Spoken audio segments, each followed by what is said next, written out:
And we are live. Alright everyone, welcome back to my channel, Baseball Talk with Nick Morgan. Today is Tuesday, April 6th, 2021, and game 2 of 3 between the Baltimore Orioles and New York Yankees. New York picked up the win yesterday in the Bronx as Aaron Judge tallied his first homer of the regular season. Giancarlo Stanton also had his first homer of 2021, this one coming in the form of a grand slam. With ace Gerrit Cole making his second start of the season, the Yankees look to take a 2-0 series lead here this evening.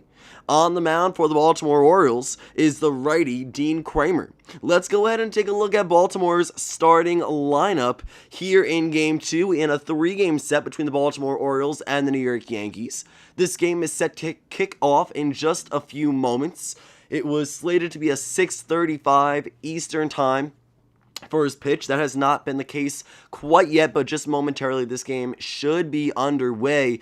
If we go ahead and take a look, who is in the lineup today for the Baltimore Orioles? Well, leading it off to a very quick start in 2021 is the left-handed center fielder, Cedric Mullins. Trey Mancini, making his return to Major League Baseball, is back with Baltimore, starting at first base and batting second. Anthony Santander, the switch-hitting right fielder, at third, and Ryan Mountcastle will bat cleanup tonight's starting left fielder.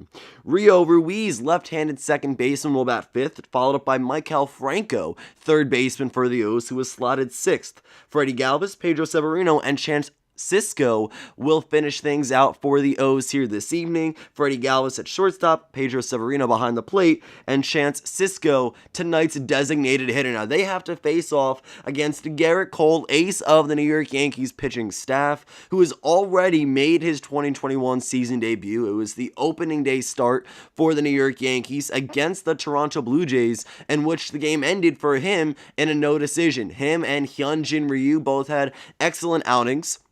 Now, Gerrit Cole, through one game, of course, this year, a 3.38 ERA. In 5 1/3 innings pitched, he struck out 8 batters with a 1.31 whip. He allowed 5 hits, 2 earned runs. The Yankees, by the time Gerrit Cole came out of the game, had a tie score of 2 apiece for the Yankees and Blue Jays. Of course, we were live for that game. Toronto would win it in extras by a score of 3-2. That runner on second role helped them out. Randall Grichuk, the go-ahead RBI double, and that was all it took for the Toronto Blue Jays to step away with the win on opening day. So Gerrit Cole, 1 game into his 2021 regular season. Now, he is the starting pitcher for the New York Yankees tonight in only Game 5. Typically, the Yankees, like most other teams in the game right now, run 5-man rotations.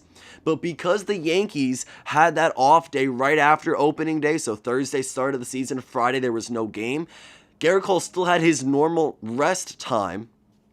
And then that Saturday, things would pick right back up against the Blue Jays. Corey Kluber was on the mound, so he did have his normal rest. This is only the 5th game. He's pitching again, but Gerrit Cole looks to be in good shape to start this one. Let's go Yankees. I couldn't agree with you more. Baltimore versus New York. The Yankees already have a 1-0 series lead.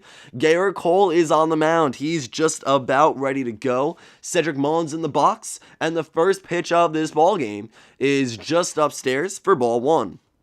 Fastball, 95 miles per hour, out of the arm of Gerrit Cole, former first-round draft pick, selected in 2011, first selection by the Pittsburgh Pirates. He would make his debut with the organization, and this time, Gerrit Cole gets a fastball across the plate at 96. The count's even, 1 ball, 1 strike, as Cedric Mullins will wave and miss. Mullins off to a very hot start to begin 2021 here with the Baltimore Orioles, as he's going to foul back a breaking ball. A 5.88 average in 17 at-bats with 0 homers, 0 RBIs, 0 stolen bases, but a team-leading 1.376 OPS. And right now, the New York Yankees have 3 defenders on the right side of the infield. As Mullins fouls back another one, the count remains 1-2. Gerrit Cole, of course, on the mound for the New York Yankees tonight, taking the ball for Baltimore, is right-handed starting pitcher Dean Kramer. He made his MLB debut back in 2020. We'll get into him a little bit more as we go to the bottom of the first. But a 1-2 count on the leadoff batter is Cedric Mullins. He will send this one right back up the middle to center fielder Brett Gardner, and the leadoff batter is aboard with a base knock. So Cedric Mullins now has another hit in 18 at-bats, the average north of 588 with that leadoff single. The OPS is also going to go up a little bit right there. And the Orioles, not wasting any time, get their first hit of the ball game with the first batter that steps into the box. Now, Gerrit only allowed 5 hits in his last start, 2 earned runs against the Toronto Blue Jays. And in steps Trey Mancini, who, if you don't know about Trey Mancini, he's got a great story. And this is something that is very sad and upsetting. But when you look at the comeback he's made into the game, it's just beautiful. It's a very heartfelt story. Trey Mancini was diagnosed with cancer. Last year, he was treated, went through chemo, did not play any time, of course, in Major League Baseball. So he missed all of 2020. His last time at the Major League level was the 2019 season.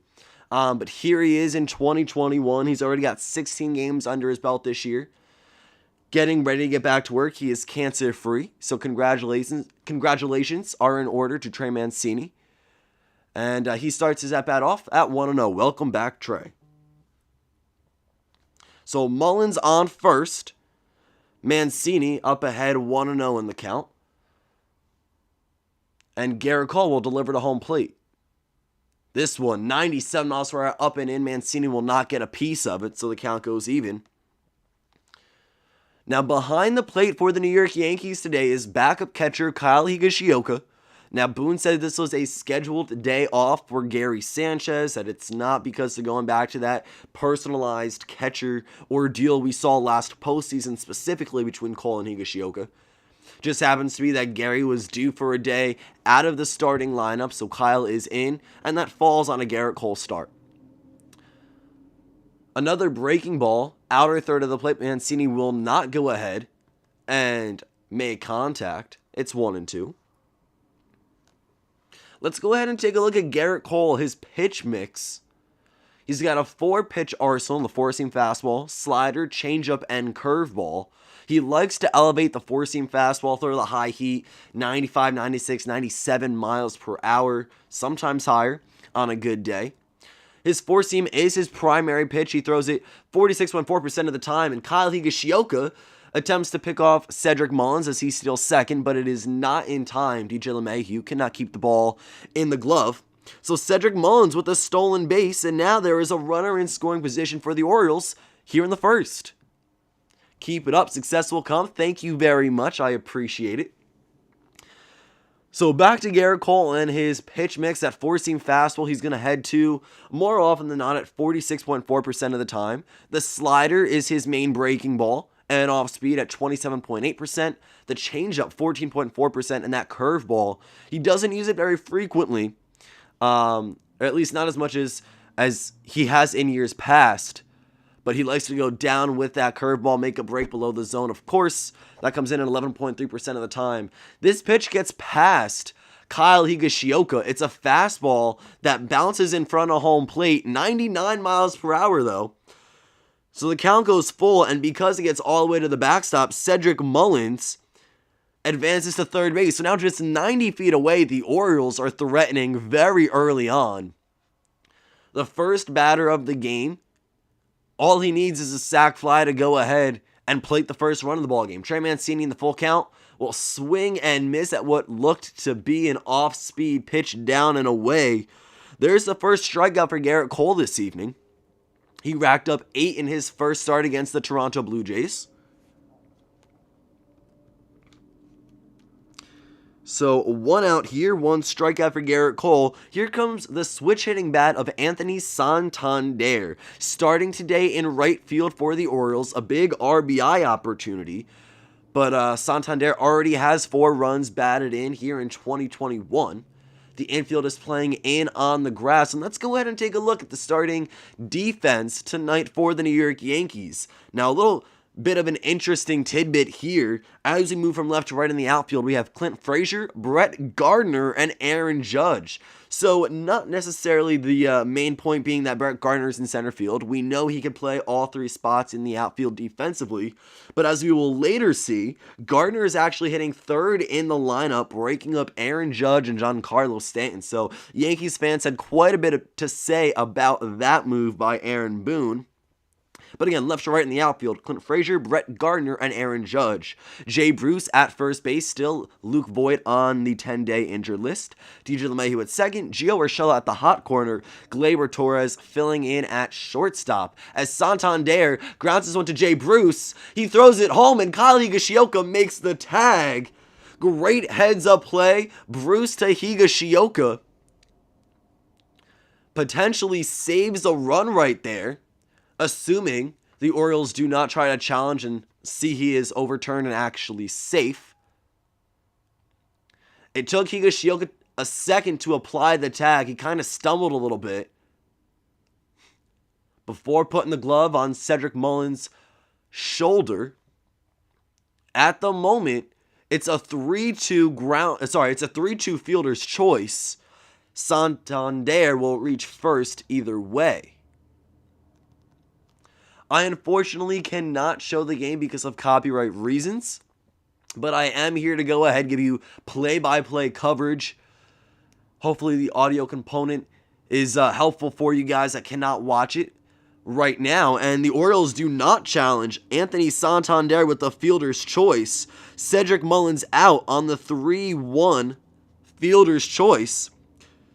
And there we go. So Gerrit Cole is relieved. They avoid a first inning run for the Baltimore Orioles. And Mountcastle will pop this one up in foul territory. There is Jay Bruce. He makes the squeeze. And that is out number 3. So pop out in foul territory for Ryan Mountcastle will end it. No runs on one hit. One man left on base for the Orioles. They did threaten early on, but Gerrit Cole escapes the inning, putting up a 0 in the run column. So back to that Yankees defense. I don't think we really got to finish it there. Jay Bruce at first, of course, just made that huge heads-up play. DJ LeMahieu second, Gio third, Gleyber at shortstop, and behind the plate, of course, we know Kyle Higashioka, who is catching ace Gerrit Cole. Now we're going to go ahead to the bottom of the first inning. And the Yankees look to go ahead and strike first because, of course, Baltimore does look very competitive. They are 3-1 on the season. In their opening series to begin 2021, they swept the Boston Red Sox 3-0. They lost yesterday in the series opener against the New York Yankees by a score of 7-0, but look to bounce back in the win column here with tonight's game. For the New York Yankees, your starting lineup here on April 6th, 2021 against Baltimore. Leading off at second base is DJ LeMahieu. Aaron Judge in right field will bat second. And here's something fun. Brett Gardner batting third for the 27th time in his career. He did this 6 times last season. But Gardner is batting third in between Aaron Judge and tonight's designated hitter, Giancarlo Stanton. Gleyber Torres at shortstop will bat fifth. Clint Frazier in the 6th slot, starting in left field. Jay Bruce 7th at first. Gio Urshela at third base batting 8th. And Kyle Higashioka rounding things out at number 9. So Brett Gardner batting third. He is completely taking over for Aaron Hicks, the switch-hitting outfielder, who to this point has been the starting center fielder for the Yankees here in 2021. He's batted third and really gotten off to a slow start to pick up this regular season. So maybe this off day helps out Aaron Hicks a little bit, and he can get back on his feet, assuming tomorrow he gets the start against Baltimore to end the series. So yeah, Brett Gardner batting third, only very few at-bats so far this season, 3 at-bats for Brett on the year. But here's DJ LeMahieu standing into the box against the Orioles' right-handed starting pitcher, Gene Kramer. Now, Kramer is making his 2021 season debut. Last year, he pitched in 4 games, winning 1, losing 1, and posting a 4.82 ERA. He struck out 22 batters in 18 2/3 innings. and his whip ended at 1.45. The first pitch to LeMahieu will miss upstairs, and that is ball number 1. So Kramer, last year he pitched in 4 games for the Orioles. He made his Major League Baseball debut last season, much like many other young guys with talent, whether their team had a couple COVID list guys out to fulfill those positions for, or just to get a start, to get an opportunity with the 60-game season. DJ LeMahieu in the 2-0 count grounds it right back up to the middle. It gets to center fielder Cedric Mullins, and LeMahieu is on board with a leadoff base hit. So the Orioles started things off with a leadoff single, and so will the New York Yankees right here. DJ LeMahieu wastes no time. I want Luke Voit back, so do I. I would love Luke Voit back in the lineup right now. Jay Bruce is his replacement temporarily. 12 at-bats, a 167 average so far as Aaron Judge steps into the box. But yeah, I would like to have Luke Voit back. Judge grounds it right back up the middle. It's going to bounce off Kramer's shin or leg. It was hard to see, very quick. But Judge is aboard now with the single. Immediately, the trainer comes out for Baltimore just to make sure the starting pitcher is okay. Judge grounds it right back up the middle. It bounces off what seems to be the right leg. So Judge with the single, and DJ LeMahieu moves up to second. Yes, I am watching the game right now as it's being broadcasted on Yes Network.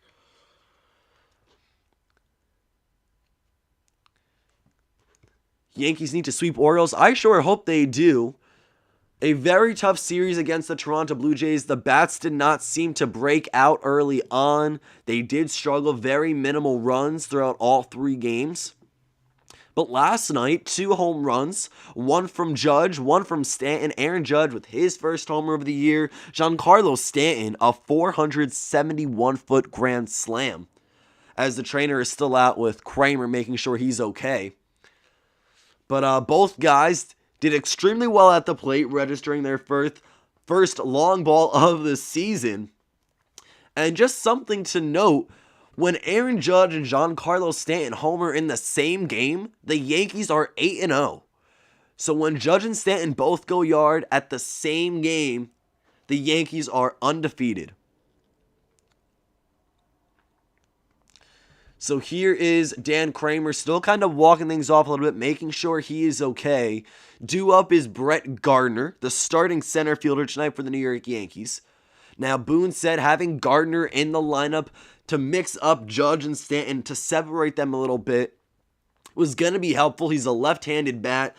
He got used to batting third a little bit last season, 6 starts there in the lineup. Now, Brett Gardner, you really don't see him as a big power hitter. He had one of his best offensive seasons in 2019. This year, through 3 at-bats, a 333 average. And his first appearance today is going to be with runners on first and second, nobody out. My favorite team is also the New York Yankees. So I am rooting for them here. I actually have an Aaron Judge jersey on right now. You can't see with the scoreboard on screen right now, but my favorite team, my number 1 team, is the New York Yankees. Then I also root for the New York Mets and Toronto Blue Jays. A weird selection of favorite teams. I do have stories for why I like all 3 of them. But you look at it, 2 AL East teams, both New York teams. It doesn't always make sense when I tell people, like, how do you really root for all 3 of them? I do. I make it work. When the Yankees play the Blue Jays, I root for the Yankees. When the Yankees play the Mets, I root for the Yankees. They are my number 1 team by a long shot. But then Yankees and Jays are really tied right there for second. I hope Gardner gets a base knock. Well, so do I. Last year in 49 games, a 223 average for the left-handed veteran outfielder. But Dean Kramer is going to return to the mound. He seems to be okay through a few pitches just to make sure, without Gardner in the box, just to make sure he was going to be able to continue his outing here. But Gardner, I believe this is his first game starting. The first pitch he sees, he will foul back and out of play for strike number 1. DJ LeMahieu got on board with the leadoff single. Aaron Judge grounded one right back to the Orioles starting pitcher, deflected off of his shin, and that was good for a base hit. So DJ moved up to second. He is currently in scoring position. Aaron Judge over at first base, and there are no outs. Brett Gardner, so we talked about my favorite team being the New York Yankees. My favorite player, while on the subject, is the guy up in the box right now who takes a curveball down below the knees. It kind of gets past the Orioles catcher, Pedro Severino, but LeMahieu does not move over to third. The count goes 1-1 here in the first. But Brett Gardner is my favorite New York Yankee. Right after the veteran outfielder, they are a few different guys tied, of course. Aaron Judge being one of them. Gerrit Cole. I am very fond of some of the most recent Yankees pickups when it comes to this offseason. Corey Kluber, Jameson Taillon. I like them both. Don't know if they're my favorites on the team just yet, but I really cannot wait to see Taillon's first start with the team. That'll come tomorrow night against the Baltimore Orioles. This one, Brett Gardner checks his swing, but the third base ump says he does not go around. The count goes 2-1. Your favorites are Cole and Judge. Those are two fantastic favorites to have on this team. Aaron Judge is a captain caliber player and personnel within the franchise. Gerrit Cole, the ace of this team, not just last year, not just this year, but many years to come down the line as we brought him in on that 9-year deal. Gardner fouls one back and out of play again, so the count will go 2-2 now to the lefty. Oh, that's right. I believe Gardner actually did start Game 3 against the Blue Jays. You might be right there. I believe you are. I can go ahead and check. I'm pretty sure, just with the small sample size, I believe he was replaced early on, and that was what was throwing me off because he only has 3 at-bats so far in 2021. But the 2-2 payoff pitch, Kramer drops a curveball 76 in the dirt. Count goes full. So here we go. Brett Gardner may be able to walk and get on base to load the bases for Giancarlo Stanton, who yesterday, a 471-foot grand slam, his first homer of the season. Let's see. Let's take a look if Gardner did get the start the other day. Yes, he did. So Game 3 against against the Blue Jays, April 4th, he batted 9th. And he got all 3 at-bats then. Here he is. Brett Gardner works a walk. So a full count pitch that's going to miss the strike zone. Gardner now goes to first. Aaron Judge up to second. DJ LeMahieu 90 feet away. So we thought the Orioles were threatening in the top of the first with the leadoff single. Cedric Mullins got to third, but no further as he'd get thrown out at home. But now it's the New York Yankees with bases loaded and nobody out for Giancarlo Stanton, who could potentially hit his second grand slam in just as many games. Let's go. All right. Welcome to the stream, everyone. Thank you for joining me here today. Dean Kramer, starting pitcher of the Baltimore Orioles, is going to have a curveball missed below the zone for ball 1 to Stanton. This is not a guy you want to throw to right here. Yankees over easy. I sure hope so. Of course, the Yankees are the clear favorites to win this ball game. They have the better team. The Orioles really are projected to be the worst team in the AL East as Kramer gets the called strike at the knees of Giancarlo Stanton. Counts 1-1. Stanton has 27 home runs since 2015 that have gone 450 feet or further. Nelson Cruz ranks second in Major League Baseball with 15. That is ridiculous. Stanton has insane power. He takes another called strike. This one borderline, much like the previous pitch for 1 and 2. All right. We will see it in just a little bit. The 1-2 to Stanton. He will swing and miss for strike number 3. That is the first out of the inning. Dean Kramer loads the bases, but then retires Stanton on strikes, which is a huge break because now a double play can end the inning. You get out of it clean potentially. I would have loved to see him go back-to-back with grand slams. We know that is now not the case. Could the Red Sox be the worst team in the AL East? I do not think so. Personally, I have the Red Sox finishing 4th in the division. Yes, the Orioles swept them 3-0 to open the season, And yes, the Orioles now are atop the division with that 3-1 record. Gleyber Torres will see a strike for 0-1. But I do think that as the season progresses, Boston will climb ahead of Baltimore. I just think that they have the more complete team. And even that, it is a very shaky complete. It's not firm in any shape of the word. But you look at the big names that the Red Sox have, and you compare them to the Baltimore Orioles and their starting roster, and it's like, well, the Red Sox should have the upper hand against this team within the division. Now, with that being said, the Red Sox nor Orioles are really going to be competing for a postseason spot this year, but the remaining three, the Yankees, Rays, and Blue Jays, all have a shot at October baseball this year. Two of them could make it. One will definitely. And I say two with that wildcard spot. Gleyber Torres goes down 0-2. Checks his swing at a pitch up in the zone. The first base umpire says he does not go around. So it'll be deemed a ball. 1 ball, 2 strikes, bases loaded for the Yankees here in the bottom of the first. They struggled with runners in scoring position in the first series of the year against the Toronto Blue Jays. The Blue Jays bullpen was shockingly impressive, like in a good way. Kirby Yates was their big guy. They brought him in this winter on a free agent signing. He went down with Tommy John.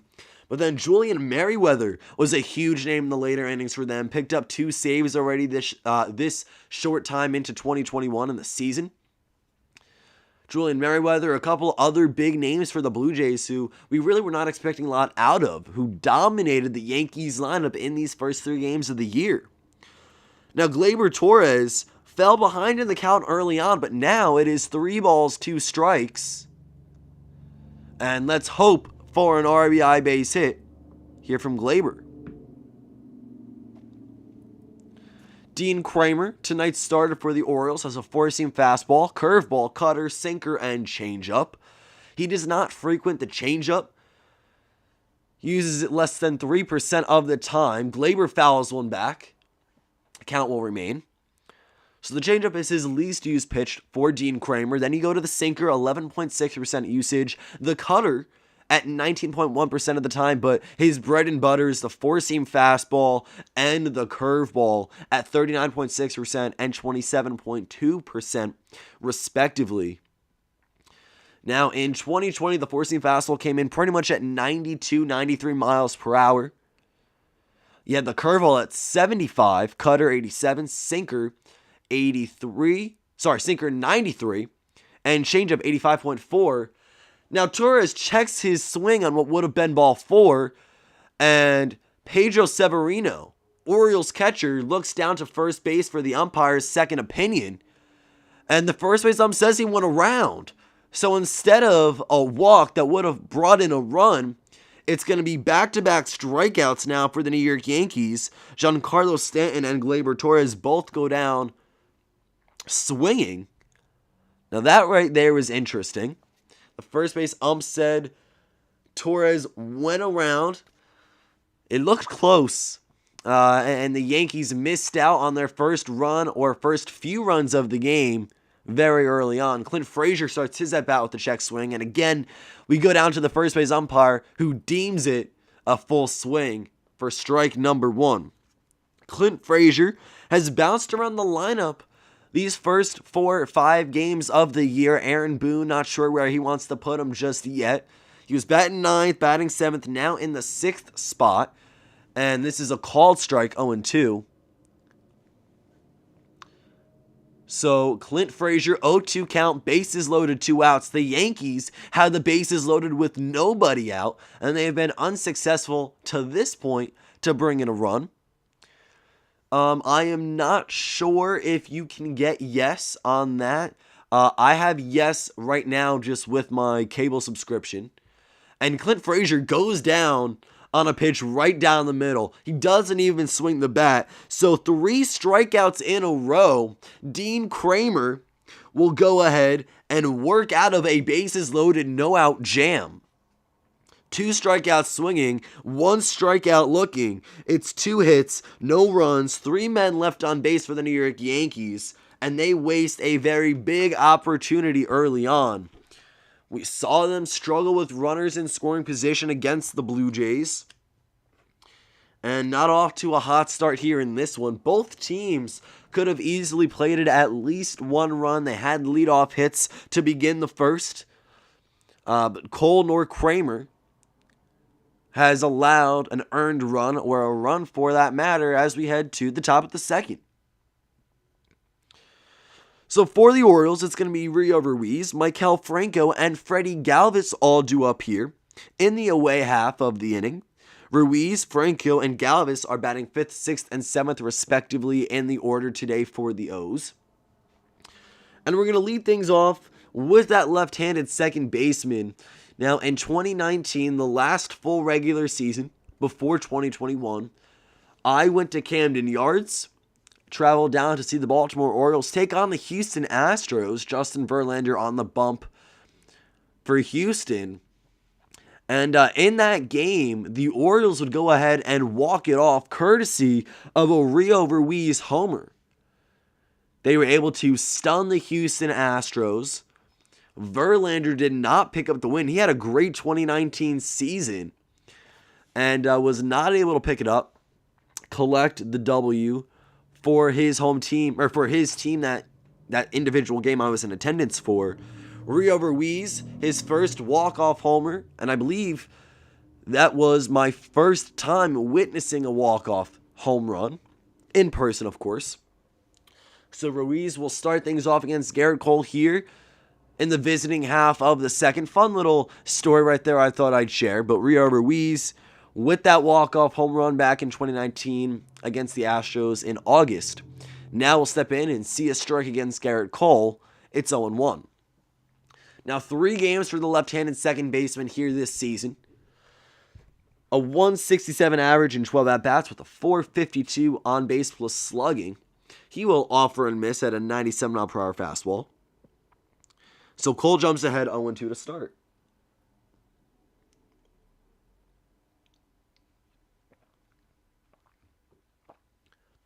The payoff pitch from number 45 is going to get Ruiz to dribble this one back behind home plate.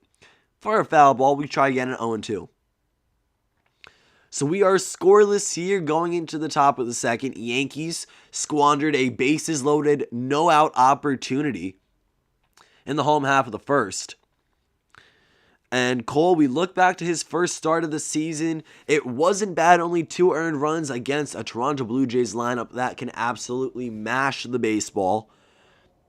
A 3.38 ERA for Gerrit Cole entering tonight with 8 strikeouts in a little more than 5 innings. It's a 1-2 to Rio Ruiz. Swing and miss. He will get him to go down on strikes. And there is your first out of the inning. Gerrit Cole's second punch-out of the ballgame in just as many innings. This is my 3rd live stream, live commentary, and coverage here on YouTube this year. 3 of what's going to be very many here on the channel. Last night, we dove into the Mets-Phillies game, and wow, that was a fun one. The Mets started their 2021 regular season. Jacob deGrom had a phenomenal start, and much like many other times in his career, just was not given the run support, and the bullpen blew it. The Mets had 2 runs on the board while deGrom was on the bump, and just in the bottom of the 8th, the Phillies put up a 5 spot, and that was enough to win the ball game. The Mets would only score 1 in the top of the 9th. The final would be 5-3. And Maikel Franco lines a single to right field. That is their first base runner of the inning. Gerrit Cole went up and away with it. Franco sends it to right fielder Aaron Judge, and that's good for a 1-out base knock. The Yankees need to at least swing the bat and miss than watching the pitch go by. I agree. Sometimes it is tough with the movement of the ball and everything, and Dean Kramer, this is the first time they're seeing him this year, as Galvis takes a called strike to start the at-bat against Gerrit Cole. So I don't know, maybe it is just early on in the game. It's only the first inning. So maybe they're not jumping out of their skin to swing the bat at something close, but They can't waste too many opportunities. New York does have a good track record against Baltimore, at least dating back to the past few seasons. Gavlis will swing and miss as he foul tips it into the glove of Kyle Higashioka for strike 2. But both teams missed out on an opportunity to score in the first inning. The Orioles have a runner on first, one out for Freddie Galvis, who's down in the count 0-2. Gleyber Torres, DJ LeMahieu, and Jay Bruce all on the right side of the infield. Gio Urshela kind of playing at shortstop, or right where, Gleyber Torres is usually positioned with the shift. So another foul ball keeps the count at 0 balls, 2 strikes.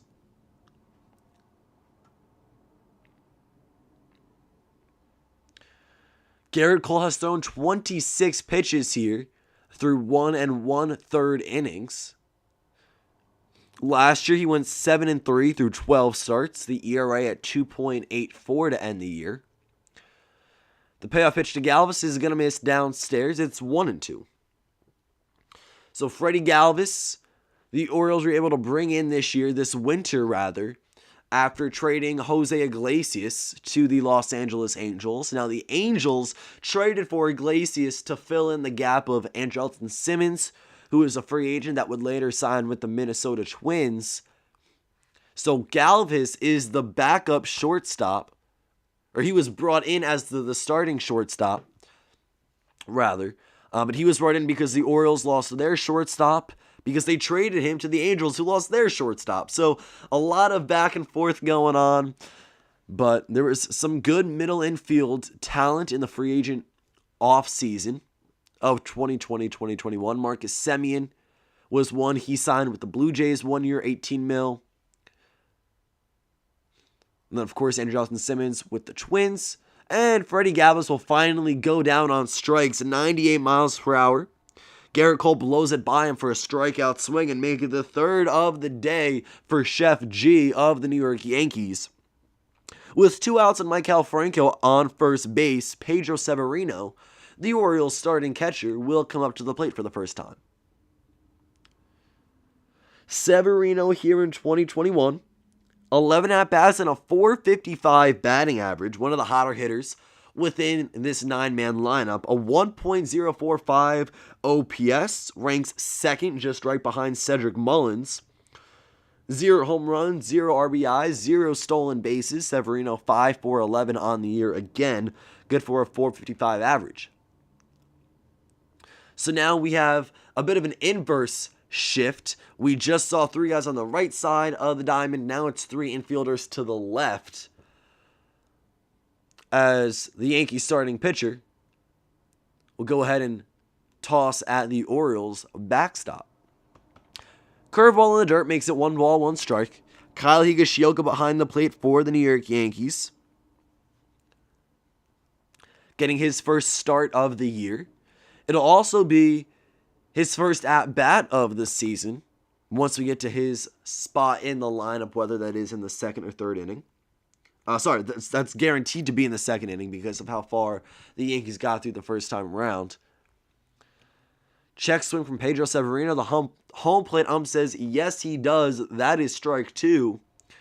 And Pedro not thrilled with that. He's now going to fall behind in the count to the Yankees ace. Cole at 32 pitches on the evening. The payoff pitch is going to be down in the dirt, 2-2. On deck is Chance Sisco. He is the designated hitter tonight for the Orioles and batting 9th. Sisco, very small sample size in 2021. 5 at-bats and a .200 average. Severino calls timeout, so we're going to try it again here. Quick update, Maikel Franco is still over at first base with that 1-out single. There are 2 outs now in the inning. And it's going to be Pedro Severino who looks to extend the top half of the second. 2-2. Checks his swing. Does he go around? Yes, he does, says the home plate ump. That is strikeout number 4 for Gerrit Cole. He has retired 6, allowing 2 hits. 1 hit on the inning for Baltimore. No runs, 1 man left on base. We head to the home half of the second frame.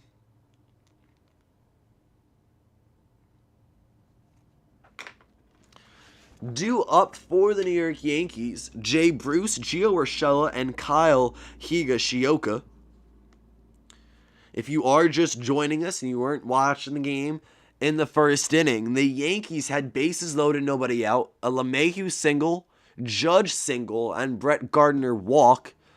Had guys on every base, nobody retired. Giancarlo Stanton struck out swinging. Gleyber Torres struck out swinging. And then Clint Frazier struck out looking to end the inning. The Yankees come up empty. It is still 0-0.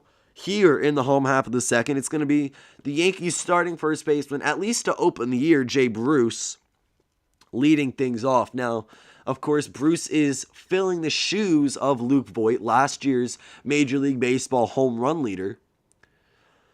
Voit, right before the season began, I believe had a leg injury that put him on the 10-day IL.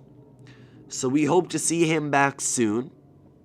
This is Game 5 for the New York Yankees on the season. They are 2-2 and a part of the American League East. The Orioles are 3-1 in the same division. This is the second of 19 appearances these two teams will play against each other in 2021. 19 games against the Blue Jays. 3 of them are already in the past.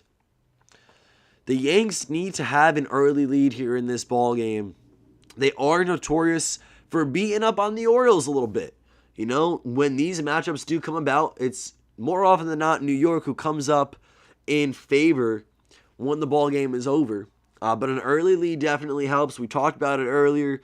When Judge and Stanton homer in the same game, the Yankees are undefeated, an 8-win, 0-loss record. Now, of course, they can't do that every game. It'd be amazing if they could. Dean Kramer now is ready. Jay Bruce up in the box. First pitch is a looping curveball at 74. Kramer does not get the call, so it's going to open the at-bat with a 1-0 count. Jay Bruce has started all 4 games at first for the Yankees. This is his 5th with New York here in 2021. A 167 average in 12 at-bats with 2 runs batted in and a 542 OPS. Those 2 RBIs came on his birthday. The second game of the series against Toronto, he had a huge single that put the Yankees up and would be enough to win it all in that game. The record for New York would even out at 1-1 before they dropped the series to the Blue Jays. So it is now 2 balls and 1 strike to Jay Bruce. This one is sent out to right field at the wall as Anthony Santander. And it's out of here. Jay Bruce with his first home run as a New York Yankee. We just said the Yankees need to get off to an early lead, and here it is. Jay Bruce sends one to the right field seats over the short porch, and it is 1-0 New York. There we have it. So the Yankees strike first here in the second inning. They had the bases loaded. Nobody out in the first. They were not able to come up with a run, scratch anything together. But courtesy of Jay Bruce, a solo shot to open the second. That was just right down the middle. Perfect tunnel vision if you're a batter. You're looking over the heart of the plate. That's exactly where it was. Jay Bruce is able to get it 4 or 5 rows deep into right field. And Urshela now down in the count 0-2. But Bruce, I believe, is the 5th active Major League Baseball player when it comes to home runs. That solo shot right there should be number 319 in his career. But I am going to go ahead and check really quick just to make sure. Fact check that. Yes, that is homer number 319 for Jay Bruce. The 34-year-old was brought in on a minor league deal this winter, signed because he could play first base and the corner outfield spots. Ended up making the opening day roster easily as Luke Voit went down with injury. But Gio Urshela will ground it back to the pitcher for a 1-3 ground out, and that's the first out of the bottom of the second. Great swing right there from Jay Bruce. I believe in an earlier game against Toronto, I want to say, maybe even the first game of the season, Jay Bruce came up just a few feet short of a home run out to right field. But Bruce was one of a few guys who came in on a minor league contract this season the Yankees might be able to take advantage of at the major league level. Of course, Bruce is paying off early on. Derek Dietrich, infielder and outfielder, also signed to a minor league deal, did not make the opening day roster. He is currently at the alternative site. He will get assigned to a minor league team once AAA, AA, and Single A start up right around the beginning of May. So Dietrich down at the minor league level. Robinson Chirinos, a third-string catcher in the Yankees organization, also at the alternate site right now. He was sent down, did not make the opening day roster. Julius Chacin, a starting pitching guy, viable option if the Yankees really need to scratch that deep when it comes to pitching depth. They also had some outfielders signed to minor league deals, not named Dietrich or Bruce, but right now those are the main guys. And today specifically, Jay Bruce is the most prominent minor league deal the New York Yankees made in the 2020-2021 winter. Kyle Higashioka, his first at-bat of the regular season, will go down on strikes. He swings and misses at a looping curveball. A lot of break right there. Starts above the bell, ends right at the knees from Dean Kramer. Great movement. Fools Kyle Higashioka. He cannot make contact, and that is out number 2. We flipped the lineup card over. DJ LeMahieu for his second time around. Singled back in the first. Made it up to third base, but then would be stranded there when the third out was made. Takes the call, strike. Home plate umpire being very lenient early on in this game, calling pitches off the plate on both east and west side. Now, it's not every pitch. It's kind of like every other. He's given the pitcher the benefit of the doubt. Not a lot of consistency outside of the strike zone yet when it comes to called strikes. But maybe as the game develops a little bit more, we'll see that change. 2-1 now to LeMahieu as the fastball misses just south of the zone. DJ, off to what was a bit of a slow start the first few games, especially against Toronto. He is now 5 for 15, which is a .333 batting average.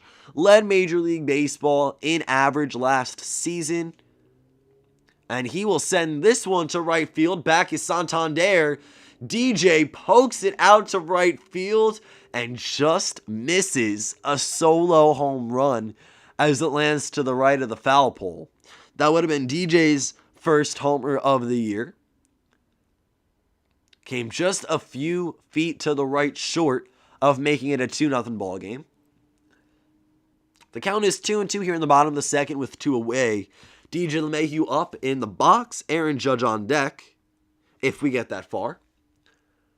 Pitch number 40 from the O's right-handed starter is going to run inside.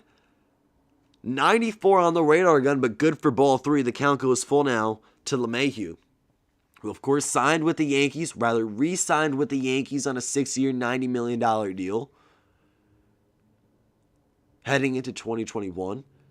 And he will foul this one back. The count will remain full.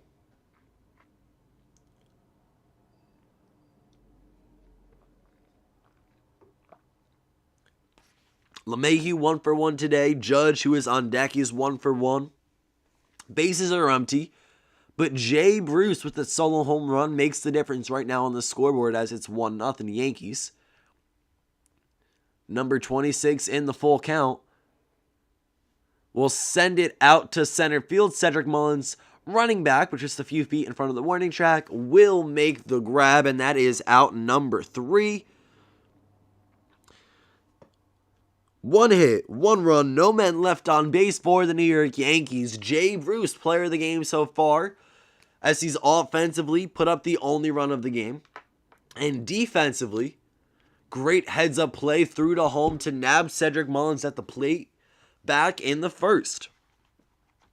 As we head to the top of the third frame, we're going to see Chance Sisco, Cedric Mullins, and Trey Mancini of the Baltimore Orioles all due up. Now, Cisco, batting ninth, is tonight's designated hitter for this Baltimore franchise. He is 1 for 5 to start the year with a 400 OPS. But Cedric Mullins, who we're going to see bat second, we've already watched him get a single to lead things off back in the first frame. Mullins off to a very nice start to the season. It looks like there's no stopping him right now at the rate he's at. Entering today was hitting .588, but is now going to have that average up a little bit more. The OPS is going to be north of 1.376 on the season. He also tallied a stolen base back in the first. So it's Cisco, Mullins, and Mancini will all get their opportunities respectively here. Let's go ahead and take a look at Major League Baseball scores around the league. I like to do this every so often, especially now that there are multiple games in progress. The Mets and Phillies are scoreless as the Mets are batting now on the top of the second. The Reds have a 5-0 lead over the Pittsburgh Pirates through 2.5 innings. Marlins 1-0 over the St. Louis Cardinals, bottom 2. Rays and Red Sox tied at 0. The first inning has just gotten underway, and the Brewers and Cubs are getting ready to start their game. So here comes Gerrit Cole back on the mound for inning number 3. He's got 4 strikeouts, all swinging to this point, and he's going to face Chance Cisco to start the top of the third. He begins the at-bat with a called strike on the inner third at 95 miles per hour. 0-1. Right back to that same spot, this time 97, and it's going to be a called strike again. Cisco leaves the bat on his shoulders, count is 0-2. Hello and welcome to everyone in the stream. Thank you for joining me today. Gerrit Cole racks up his 5th swing and miss. Off speed, up and in. Cisco cannot make contact, and there is the first out of the third. If you are new to the channel, I ask that you consider subscribing, joining the team. I have a lot of fun content coming out for you guys this year, planned, scheduled, ready to go. If you enjoy these types of streams, let me know in the chat, in the comments, and by dropping a like on this video.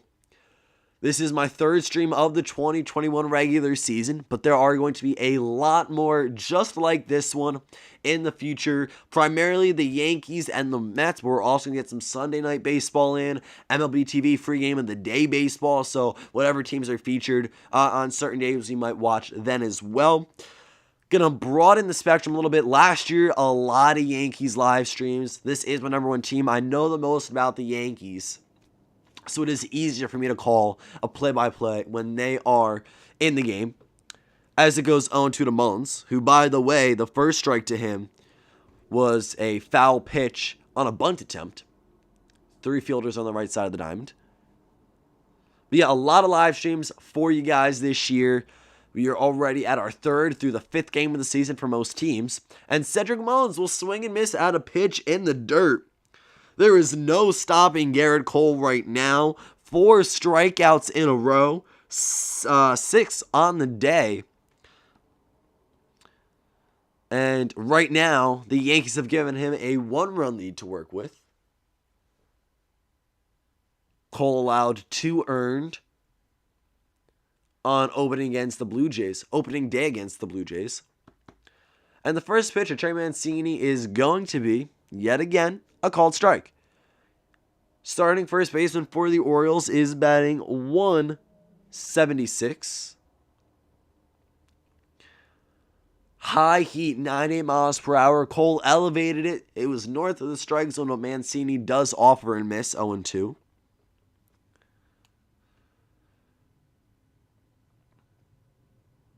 The payoff pitch is going to be sent the other way by Trey Mancini. Aaron Judge running in towards the foul line and will not make the play. I can't tell if that was fair or foul, but right now Mancini's standing on second, so it seems to be a ground rule double as the ball drops in front of Aaron Judge's glove and gets over the wall in right field. Yeah, it drops just ever so slightly to the left of the right field foul line. So in fair play, Judge cannot get to it. It bounces straight into the seats. It's a 2-out double for Mr. Mancini. In comes Anthony Santander, who had a fielder's choice back in the first. It went to first baseman Jay Bruce, and as Cedric Mullins was running home, that's where the play was. So Bruce went from first to home with it. He picked it up, didn't even worry about the out at first, trying to get Santander. Instead, went ahead, made the play at home plate, prevented the Orioles from scoring a run. And that is why this is not tied at 1 run apiece, Orioles and Yankees right now. 0-1 to Santander. Make it 0-2. Goal. Gerrit Cole took a little bit off of that one. 87 miles per hour in the top third portion of the plate. So Santander down to his potentially last strike of the at-bat. It is important to note, Anthony's a switch hitter. So he's batting from the left side, facing the Yankees' right-handed ace. The 0-2. Cole delivers to Higashioka and called strike 3, fastball at 101 miles per hour. That's the fastest four-seamer Cole has thrown on the day, and his first strikeout looking. 7 strikeout victims through 3 innings. The Orioles receive 1 hit, no run, and leave 1 man on base. We go to the bottom of the third. So last frame, the Yankees were able to get the scoring going with the Jay Bruce home run. Now we're going to go to Judge, Gardner, and Stanton, all for their second at-bat. See if they can maybe capitalize their second time around and add some more runs to the plate for New York. Aaron Judge entering tonight was batting .294 in 17 at-bats. He is 1 for 1 with the single. And he ended the first inning at second base, did not come around to score. No one did in the first inning of this ballgame.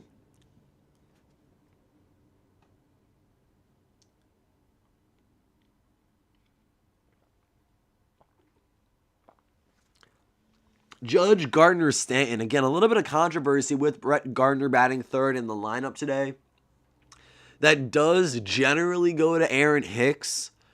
There's no solidified number 3 hitter in this Yankees lineup, at least not this early on in 2021. But right now it seems to be going to the switch hitting center fielder. Since Brett Gardner is just in replacing Aaron Hicks completely today, giving him the day off, he took over center field responsibilities and that number 3 spot in the lineup. So he's breaking up Judge and Stanton with the left-handed bat. He is a contact hitter more than he is a power hitter, but still brings a big presence to the Yankees organization. Yankees fans are on the fence when it comes to the veteran outfielder who won the World Series with the team back in 2009. The longest tenured active Yankee at the major league level. Kyle Higashioka's actually been with the Yankees longer than Gardner has when it comes to just within the organization as a whole, but Gardner made his MLB debut in 2009 and has been at the major league level with New York since that 2009 year. Hello and welcome to everyone in the stream. Welcome back to some of you guys. Aaron Judge's at-bat will begin with a 76 mile per hour breaking ball for a called strike. So Gardner, a lot of controversy with him just in general. Some fans love him like myself. Others don't see why he's filling a roster spot for the Yankees here. I personally do believe Brett Gardner is a great player to have. Not only is he a veteran who could play all 3 outfield spots, not only is he a left-handed bat, but just a big presence in the dugout. And according to media sources and reports, interviews, everything, Brett Gardner's actually quite the prankster. when the games are over, or before they even start, as Aaron Judge will ground out to shortstop Freddie Galvis for the first out of this inning.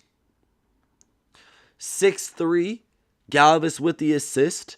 Baltimore Orioles defense here in Game 2 of the series has Trey Mancini at first, Rio Ruiz at second, Freddie Galvis at short, and Maikel Franco over at third base. From left to right in the outfield, Ryan Mountcastle, Cedric Mullins, Anthony Santander. And the Baltimore battery consists of Dean Kramer on the mound and Chance Sisco at DH. Kramer on the mound. And finishing up the battery is Pedro Severino, the Orioles catcher. Brucey with the home run. Yep, that is the difference maker right now. Brett Gardner has a 1-0 count. Make it a 1-1 count as he fouls this one back. This is the bottom of the third. 1 out, no one on base for the New York Yankees. The only run scored this ball game is on a Jay Bruce solo shot. 1-1 count, 1 out. Here is Brett Gardner, who walked back in the first, had a .333 average coming into tonight through just 3 at-bats, and he will call timeout. Kramer at 48 pitches struggled in the first in a few different ways. Of course, loaded the bases, but then would strike out the side. Would strike out at least, the side is another thing too. It's like, well, if it's not 3 guys up, 3 guys down on strikeouts, it's not striking out the side. But Kramer came in, loaded the bases with nobody out, struck out 3 consecutive batters to end the inning without allowing a run. But in the process, that second base runner, Aaron Judge, singled a ball off of Kramer's leg. As the curveball down and in misses 2-2. That one in the dirt. So Judge hit one right back off the leg of the Orioles starting pitcher. Took him a few moments to gather himself, make sure he was okay. The Orioles trainer came out, check up on him. But he is still in this ballgame nonetheless. Nearly 50 pitches later, and Gardner on a fastball 95 miles per hour knee high will foul it out of play. Count remains 2-2. Brett at the plate, Stanton on deck, Gleyber Torres in the hole. 1 out, nobody on here, bottom 3. The Yankees want to tack on to that 1 run they have on the scoreboard. The 2-2 payoff pitch from Dean Kramer. Gardner with another foul ball, not going down easy. He's telling us that right now. Still 2-2. Kramer in 2020 made his Major League Baseball debut. Now, he was actually drafted by the Los Angeles Dodgers back in 2016, the 14th round, 431st selection, and made his debut with the Orioles organization on September 6th of last year. 2-2, and Gardner will finally go down, will swing and miss at the off speed, 88 miles per hour. That's his 5th strikeout for Dean Kramer tonight. Gardner will swing and miss. 4 strikeouts swinging, 1 strikeout looking. Kramer having a good outing, only allowing 1 run. Giancarlo Stanton, the MVP of last night's game, will take a curveball in the dirt. He's only 1 for 13 on the year, but that 1 hit came in a grand way. Bases were loaded, and he unloaded them with a home run, a monstrous home run, 471 feet to practically straightaway center field. Those 4 runs was the majority that the Yankees would play in the 7-0 win over Baltimore last night to open the set. So Judge went down on a ground ball to Freddie Galvis. Brett Gardner struck out swinging. And it's a 1-2 count now as Stanton sees a strike.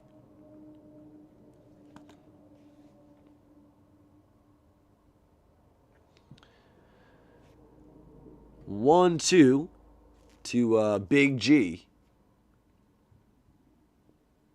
coming into tonight, his average was .083, and he's gonna single into right center field. Pokes it the other way, ground ball right through the infield dirt, and it makes its way all the way out to Anthony Santander. So a 2-out single for Giancarlo Stanton. Hopefully that home run yesterday got him back into the swing of things, quite literally.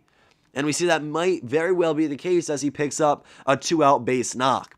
So here is Gleyber Torres, who struggled offensively in the abbreviated 60-game season last year. Entering tonight, he was batting .250 with that 0 for 1. As he struck out swinging in the first, he is now at a .235 average. He sees a strike. Dean Kramer drops in a curveball on the black just outside the home plate umpire. Gives him the benefit of the doubt, and that curveball is used very often to open at bats, I'm seeing, at least here in the third. 89 miles per hour, right over the heart of the plate, fouled straight back from Gleyber. It's 0-2. So Stanton over on first base with 2 outs in the bottom of the third. Yankees want to give Gerrit Cole a little more run support if possible, as early as possible. A slight shift, the Orioles second baseman Rio Ruiz, more right behind the bag than he is closer to first base. Still on the right side of the infield, though. No balls, 2 strikes to Gleyber Torres. Kramer stepped off briefly, but now it looks like he's ready to go for pitch number 60 on his outing. Gleyber sends it to right field, another opposite field single. So Stanton, a 2-out single. Gleyber, a 2-out single. We got runners on first and second for Clint Frazier. Now, Frazier was given the starting left field job this year. He is 5 for 13 to begin 2021, good for a .385 average. Still seeking his first home run and RBI of the year. He could pick up at least 1 run batted in with a single, potentially. As Stanton stands on second, Gleyber Torres at first. Now, Frazier, again, was given the starting left field job. For a long time, it was Brett Gardner's to lose, really. This offseason comes around. Gardner wasn't even with the team until February when he re-signed with New York. And Clint, the entire time, was told he's the starting left fielder, told he was the starting left fielder. And on opening day, he gets his first opening day start with the franchise. He was talking about how happy he was batting 9th in the order, but said something along the lines of, now this is not verbatim, this is not his exact quote, but he said something along the lines of, there are not many other teams I'd be happy to hit 9th for at the major league level. Frazier just happy to be a part of the team, part of the starting team, and he's really matured. 2020, we saw a big leap from 2019 to last season, both as a person answering media questions and as an overall player. The bat was really starting to come along. The glove, he was in the running for a gold glove. Now, 60-game season, Frazier did not play anywhere close to all 60 because there was a lot of outfield depth. So the opportunities he did have at, the outfield to make some plays, there were many of them enough to consider him in the conversation for a gold glove, but not enough to win it. I don't know personally if Frazier's glove is at that point where he can win the award. I do think maybe one day, just a little more to see out of him before I can definitively say, yeah, he's gold glove material. But the count is 2-2 with 2 men on and 2 outs. The Yankees want to capitalize on a pair of 2-out singles, one each from Stanton and Torres. Frazier, big opportunity right here.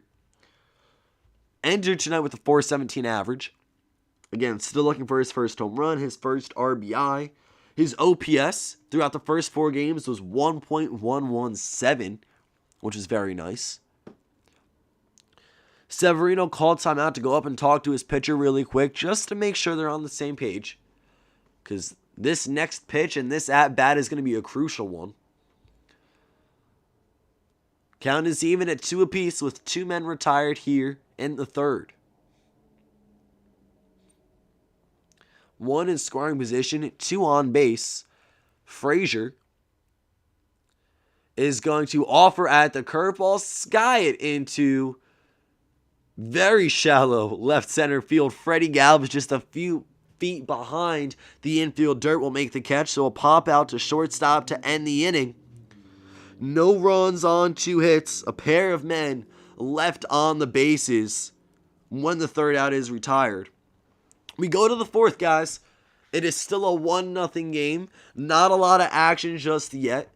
The only run scored was a Jay Bruce solo home run. Both teams, a couple of times, were threatening. The Orioles, not so much. They had a runner up to third base in the first. A 1-out single from Maikel Franco in the second, but he wouldn't get any further than that. However, in the third inning, they did have a 2-out ground rule double from Trey Mancini. He just would not get any further from second base, though. As we head to the fourth, it'll be Mountcastle, Rio Ruiz, and Maikel Franco.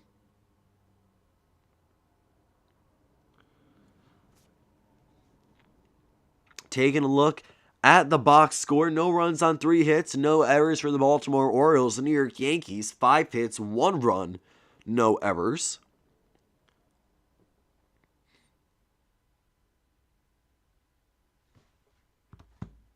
Gerrit Cole is cruising through his second start of the season.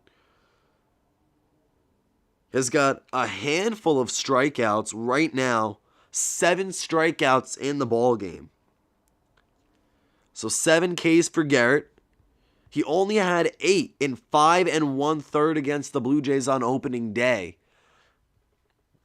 And that's still quite a number. 8 strikeouts, 16 total outs. He struck out half the batters he faced, or at least half the batters he retired. But 7 strikeouts through 3 completed, allowing 3 hits, only 46 pitches. We've seen a very efficient Gerrit Cole. And if you guys are a Yankees fan, or if you guys watch press conferences featuring Gerrit Cole, he holds himself to a very high standard. So he only gave up 2 runs against the Blue Jays on opening day, and it was a no decision, but he took that personal, was not happy with his outing, always looks to be better. Ace mentality, ace caliber. There is nothing to not love about Gerrit Cole. And the first at-bat of the inning will result in a single from Ryan Mountcastle, who sends it to left center field. Mountcastle made his MLB debut in 2020, much like the O's starting pitcher Dean Kramer. And coming into today's 16 at-bats, he was hitting 125. He popped up in foul territory back in the first, singled here in the fourth, and now it's Rio Ruiz, who takes a curveball in the dirt for ball 1.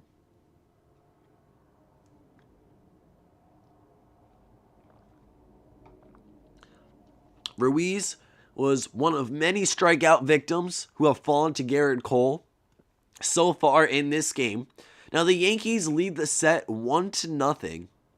Look to take a 2-game series lead here at the end of tonight. Now if they go ahead and win this ballgame, the New York Yankees, they would win the series, and tomorrow they could potentially sweep. So a lot being on the line, and they could really use a 3-0 set against the Orioles. They lost the opening series against the Blue Jays, another AL East team, 1-2.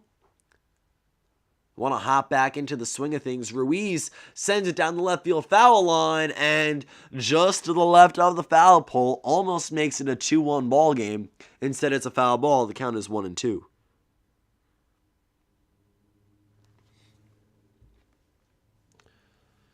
So Mountcastle on first with that leadoff single. Rio Ruiz up now, and on deck is Maikel Franco, who is 1 for 1 with a single back in the second.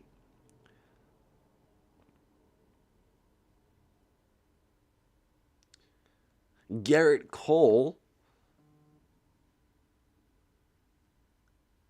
pitch number 51 on the way, and it's fouled back, 98 miles per hour, and out of play. The Rangers and Blue Jays are about to open up their second game of the series as well. That game will be beginning momentarily. The AL East is a very competitive division this year. And actually, both divisions in the American and National League are going to have a lot of different threats, as Ruiz will go down swinging at a pitch below the strike zone. A lot of very talented rosters in the AL East. The New York Yankees, of course, seem to be the favorites on paper, assuming there are no major injuries. They have a very complete team. In my opinion, they have the best team in the American League when everyone is healthy. The Chicago White Sox are right behind them, though. Very close, 1 and 1A. At least for the favorites in the AL early on. But you have the Yankees, who are going to be a threat, who have been a threat for years now. You also have the Tampa Bay Rays, who are the American League representatives in the 2020 World Series. They were so close to winning it all, but did not quite get those last few wins. The Toronto Blue Jays are another team who made the postseason last year with the expanded postseason bracket. 16 teams made it, compared to only 10 in previous years. The Blue Jays were one of those that benefited from the extra 6 organizations, 3 from each league, being added. Toronto made it into the postseason. They'd be eliminated first round, swept by the Tampa Bay Rays, who, like we just mentioned, would go on to make it all the way to the World Series. And for the most part, all 3 of those teams I just mentioned, the Yankees, Blue Jays, and Rays, got better heading into 2021. The Yankees added Justin Wilson and Darren O'Day to the bullpen at the major league level. They brought back DJ LeMahieu on a 6-year deal. They signed Corey Kluber. They traded for Jameson Taillon. Made some other minor league moves. Jay Bruce being one of them and proving to be very helpful in the early stages of the year. The Blue Jays went ahead, signed Marcus Semien, 1 year, $18 million. He is now their starting second baseman. George Springer, who is yet to make his Toronto debut, started the year off on the IL. But he came in 6 years, $150. Now they're starting center fielder. They also traded for Steven Matz. Signed Kirby Yates, who would go down this year on Tommy John. But they did bring him in, hoping it would pay off. It's a 2-2 count now to Maikel Franco with a runner on first and nobody out. Sorry, with a runner on first and 1 out. And then the Tampa Bay Rays, they did lose Morton and Snell. Morton was a free agent who signed with the Braves. Snell traded to the San Diego Padres. So I said all 3 teams, the Yankees, Blue Jays, Rays, got better. The Rays, maybe not so much. They lost 2 starting pitchers. But they filled the shoes of Morton and Snell with Chris Archer. They brought him back, Rich Hill. I believe Michael Wacha is with the Tampa Bay Rays also. And Franco right here is going to pop this one up to shallow right field. DJ LeMahieu is there to make the catch. So that is out number 2. Freddie Galvis will step up. With Ryan Mountcastle on first. So the Yankees, Rays, and Blue Jays will all be competing in 2021 for a postseason spot. They're all going to be competing for the division title. Now, you would think whoever ends up second in the division would be good enough to at least pick up that second wild card opening. Right now, it looks like the favorites to win the 3 divisions in the American League are the Yankees, the White Sox, and the Astros. And from there, maybe Minnesota and Tampa Bay with a wild card spot, or Minnesota and Toronto with a spot. We might see a West team, though, pick up a wild card. You never know. The Athletics, the Angels, the A's are always in the mix. The Angels, I think, need a little bit more to get them to that point, especially when it comes to pitching. But a possibility. And Galvis will also pop up to the infield to end the frame. So Gerrit Cole does allow 1 hit. Ryan Mountcastle, a leadoff single, but he will not advance any further as the Orioles strand 1 and score 0. We head to the bottom of the 4th.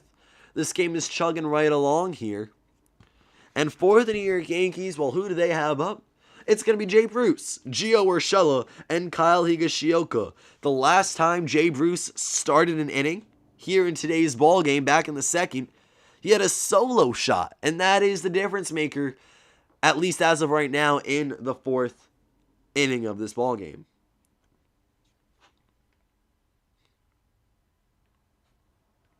Let's go ahead and take a look at scores around Major League Baseball. Yet again, the Blue Jays and Rangers still warming up, but they're getting ready to be underway shortly. Mets and Phillies scoreless as they are in the top of the third. The Reds extended their lead over Pittsburgh 7-0. Cincinnati, a 3-1 win-loss record on the year already. Marlins still holding onto that 1-0 lead against the Cardinals in the top of the fourth. The Red Sox lead the Rays 1-0 in the top of the third. Milwaukee currently topping the Chicago Cubs 3-0. That's in the first inning of this ballgame. Milwaukee put up 3 runs in the top half of the first on 2 hits. And the Diamondbacks and Rockies will start at 8:40 p.m. Eastern. The Dodgers and Athletics will kick things off at 9:40 Eastern. Giants and Padres will begin at 10:10. White Sox and Mariners also at 10:10. The Tigers and Twins already ended their game today. 10 innings. The Tigers walked it off 4-3. The Nationals held on to a win against the Braves 6-5. Atlanta 0-4 to start the season. Something to watch early on. Very surprising too, because they are arguably the best team in the NL East. The Washington Nationals, they had Max Scherzer start today. Their season was delayed because of a few COVID outbreaks. They have 11 guys in quarantine. I believe 4 positives and 7 close contacts. The Angels lost to the Astros 4-2.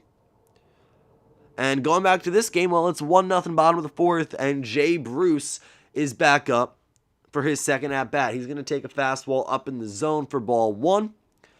He's batting .231, 3 for 13 with 1 home run, 3 RBIs on the year. See if he can acquire another hit this time around. Well, it's going to be a 2-0 count to Jay Bruce, who will lead things off. Then we'll go to Gio Urshela, tonight's starting third baseman, and then Kyle Higashioka. Kramer steps off and calls timeout.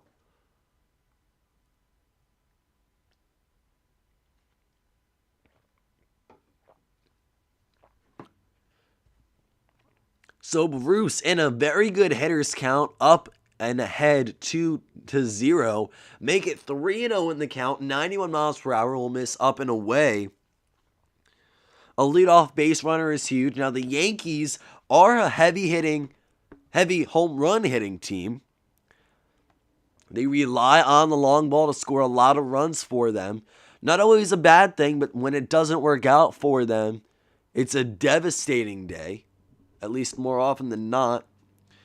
Yesterday, 5 of the 7 runs came in on home runs. The Stanton grand slam, the Judge solo shot. And Kramer worked his way back in as the count goes full now to Bruce. But New York, really, if they're going to win ball games, they're going to have to play some small ball here and there. Pick up some base hits. Get guys in on balls that stay within the wall. You know? A few singles. Maybe an extra base hit in the gap. Something like that, you know? The home run every time is not necessarily going to work. A lot of guys swinging the fences on this team. Again, not necessarily a bad thing, just not always the mentality you want to have, especially in today's ball game. Bruce with another foul ball to keep the count at 3-2.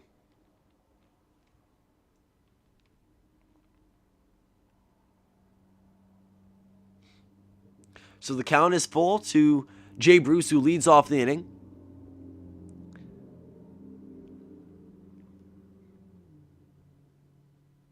And make it a walk to Jay Bruce to lead off the bottom of the fourth. This is a big opportunity for the New York Yankees. They have the leadoff base runner. The bottom of the order is coming up. Gio Urshela, Kyle Higashioka. Urshela kind of struggling early on offensively this year. Not necessarily something to worry about yet, because it is a small sample size. But we have a question in the chat, which is actually something I was just getting ready to bring up with Gio Urshela now in the box.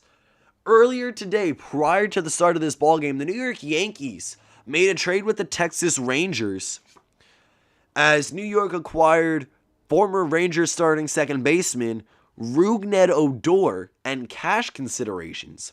Now, the Yankees picked up Rougned and the cash in exchange for two minor league outfielders, Antonio Cabello and Josh Stowers.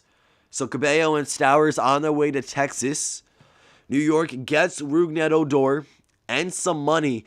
Now, there is a lot to break down with this trade, as Urshela checks to swing a pitch way up in the zone. Kind of a defensive swing right there, and the first base ump says he does not go around, so it's 2-0. But there's a lot to break down with this right here, because Rougned Odor comes in, second baseman. He can play some infield a little bit. And he is a guy the Yankees already have on the 40-man, which is a conversation that we will be having momentarily. I want to just bring up his stats right here really quick, if I may. So Rougned Odor, he's only 27 years old. He feels like he's been in the league for a long time. He's been in the league since 2014. I just think he's a lot older than 27. A classic moment is him and Jose Bautista in that fight against the Toronto Blue Jays. But Odor is a career .237 hitter, 146 home runs, 458 RBIs, 62 stolen bases in 3,158 innings. Now, this is going to get away from Pedro Severino behind the plate, but it does not matter as Jay Bruce moves up to second. Gio Urshela, a 4-pitch walk. So back-to-back walks from Dean Kramer. We see some action in the Baltimore Orioles bullpen. First and second, no outs now for Kyle Higashioka. But Rougned Odor, right? He comes in today, and he is traded. The Yankees acquire him. It doesn't really make much sense. I was on Yankees Twitter a lot when this happened because I wanted to get the lay of the land. What people were thinking. The past few seasons has been very dismal for Odor. A 167 average last year and 138 at-bats. He hit .205 with 522 ABs back in 2019. Though 30 home runs in 2019,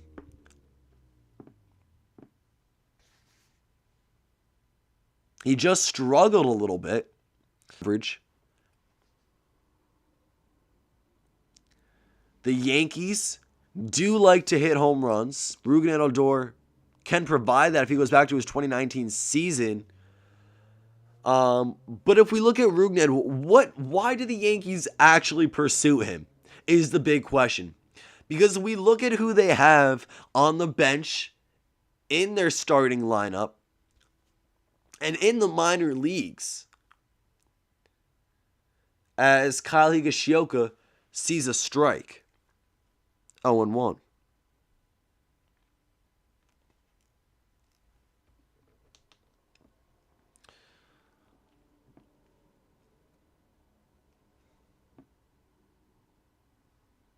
So getting back to it right here. I mean, Rougned Odor, why did the Yankees go for him? It doesn't make a whole lot of sense on paper just looking at it, but then you dig deep down a little bit, and this is really important for the Yankees. And I know Odor did hit 30 home runs in 2019, a .205 average, 283 on base, 722 OPS. For the New York Yankees, they traded for Rougned Odor, who is making $12 million this year. But when it comes to payroll, his competitive balance tax, meaning how much he's getting paid and how much of it's coming out of the payroll, is $8.25 million. So I don't know, some of that money might be deferred, that give or take $4 million. It might be deferred money. It might be something else that the Rangers owed him. I don't know the extent of his contract. But he is going to be given $8.25 million off of a payroll. But the Texas Rangers are actually paying. The cash considerations that they're sending to New York will pay for Rougned Odor. So the Yankees are not paying him a penny. here in 2021. Odor is coming over for the price of Antonio Cabello and Josh Stowers. He will not take up any money on the New York Yankees payroll. So he's coming over for free with the loss of the two prospects. By the way, the count is 2-2 to Kyle Higashioka. And he is taking up a spot on the 40-man roster. Because he is coming in and the Yankees are not giving him any money, they are saving money on the payroll. But also, as he replaces someone on the 40-man who is making at least the league minimum, the Yankees are disregarding that finance. And they're also losing that money in the payroll that they don't have to pay anymore. So Odor on the 40-man roster, he's not getting paid by the New York Yankees. The Rangers are paying his 2021 salary. So at the end of this regular season, if Odor is still on the 40-man roster, this is important right here. If Rougned Odor is still on the 40-man come the end of the 162 games, the New York Yankees will receive a benefit in terms of a draft pick, a player. I'm not sure exactly how that works, but they will be rewarded and compensated for that. So Odor comes in. We're not necessarily having him for Rougned Odor, but we're having him for the potential benefit at the end, and so we can save money. Kyle Higashioka, 2-2 count. They're going down to the first base umpire who says he does not go around, so it's now full. So Odor, not getting paid by the Yanks, is going to be used as an incentive to get some rewards at the end of the regular season. That is the big part of the deal right here. Now, he's on the 40-man. Infield-wise, the Yankees have Gio Urshela, Gleyber Torres, DJ LeMahieu, Jay Bruce, who's their starting first baseman. Reminder that LeMahieu could play first, second, and third, so very versatile. Derek Dietrich in the minor leagues. Tyler Wade is an option at the major league level, already on the roster. A lot of infield guys. And then outfield depth, we don't need outfielders. You got Frazier in left, Hicks, Judge, Gardner, Bruce can play the outfield, Dietrich can play the outfield, he's still in the minors though. Giancarlo Stanton might be getting some defensive time with the glove in the outfield, so really it's like, well, why is Odor even a part of this team other than the incentives? We lost two prospects, is that worth the reward we may get at the end of the season? Well, we'll have to wait until the end of the season to figure that out, but Kyle Higashioka will work a walk, a full count walk. So Kramer has walked three guys in a row. Jay Bruce to open the inning, then Gio Urshela, Kyle Higashioka, Bruce at third, Urshela at second, Higashioka first, and it looks like there is going to be a pitching change. So Odor might not get a lot of Major League Baseball playing time with the New York Yankees this season, and that's okay. But he was already added to the 40-man roster, so he's already a part of the active list. He's at the alternate site right now for the Yankees. But because they had to clear a spot on the roster for him, New York DFA, designated for assignment, Thairo Estrada, which may be interesting. It seems like they might be giving up on him a little too early, but we don't know. And in order to clear a spot on the 40-man, they had to send someone down. So they got rid of Thairo Estrada to make room for a bigger pool. And then they sent down Mike King. King is now at the alternate site so that Odor has a spot on the 40-man. And Mike King just the other day threw 6 innings of no-run baseball for the New York Yankees. He came in out of relief, 6 innings, 0 runs. And he's sent down to the alternate site. I don't know if the Yankees are trying to manipulate his service time or if they're just really sending him down so that they can make room for Rougned. It just doesn't quite make sense that he was the guy they let go of. And by let go, I mean they did send him to the alternate site. So he is still, with a close pool of Yankees players trying to get to the major league level. But King, 1 game pitched, 6 innings, 3 strikeouts, a 0.33 whip, 0 ERA. That was back on April 4th against the Blue Jays. So it was really weird that Mike King got sent down. He kind of had to take the blow for Rougned Odor as Adam Plutko comes in for the Orioles. 10 games last year and 2-2 record, 4.88 ERA in 27 2/3 innings. His opponent batting average against is 280, and he's going to have to deal with the top of the batting order with bases loaded and nobody out. So DJ LeMahieu steps in, Bruce at third, Urshela at second, Higashioka at first. No one has been put away just yet. Big opportunity. Bases loaded. All three guys on base.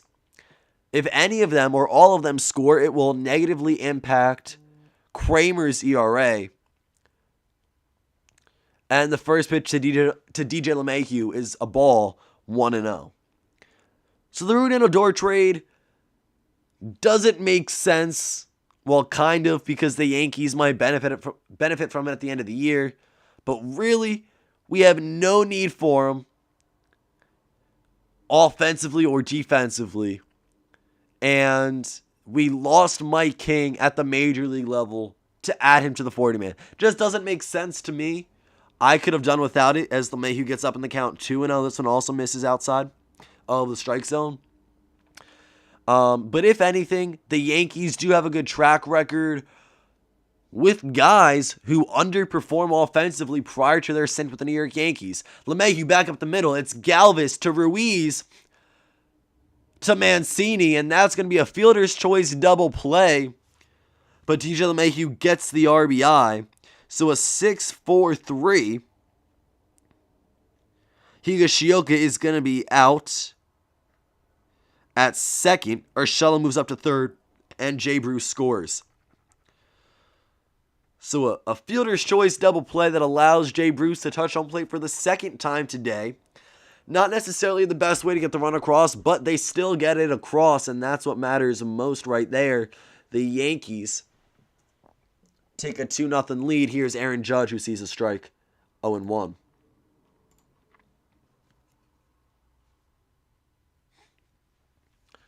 Judge batting .316 now as he's 6 for 19 on the season. So yeah, those are my thoughts on the Rougned trade. I don't necessarily think we needed it, but it does save us money. We might benefit from it later on down the line, so there's that. I think, as I was saying before the double play, there are some guys that the Yankees have brought in, and by some guys, I mean, how about Gio Urshela, Luke Voit, who before their time with the Yankees pretty much amounted to very little offensively, but then broke out. Urshela has hit in 300s with the New York Yankees since coming over. Luke Voit has been incredible with New York offensively since he joined the team after coming over from St. Louis. So, if anything, maybe the Yankees can squeeze some life out of the bat of Rougned Odor. And Aaron Judge with to right field. That will plate Giovanni Urshela. It's an RBI base hit for Judge. So it's now 3-0. This is the first inning of the ball game. Multiple runs have been scored. The Yanks now have a 3-0 lead over Baltimore. Bo Bichette, no doubter. That is awesome. Good for the Blue Jays. I got the notification on my phone. Bo Bichette hits a solo home run on the top of the first. The Blue Jays now lead the Rangers 1-0. Let me tell you, I love the Blue Jays this year. If their starting pitching depth wasn't super weak, I think they'd be definitely under a lot of people's radar. Still, I do think they are under a lot of radars. Watch out for Toronto. They're going to be a good team. Their lineup can absolutely mash from top to bottom. 1-9, there's on a single weak spot. Maybe with the exception of their catcher. Dom Smith, a 2-run home run in the top of the fourth. Mets lead the Phillies 2-0. And the count to Brett Gardner is 1-1 with Judge on first and 2 away. Let's get a Gardy party going here while we're live. But yeah, so that is the Rougned Odor trade. Tyro DFA'd. The Yankees might be able to get something for him if they do decide to trade him. Unless they make more room for him on the roster somewhere else. King sent down to the alternate site, which I don't love. His first outing was incredible with the New York Yankees this season. 6 innings, no run baseball. That long relief to a T right there. Crucial. We did not have to use any more bullpen arms. Brett Gardner checks his swing. The third base ump on appeal says he does not go around. It's tied 2 balls, 2 strikes.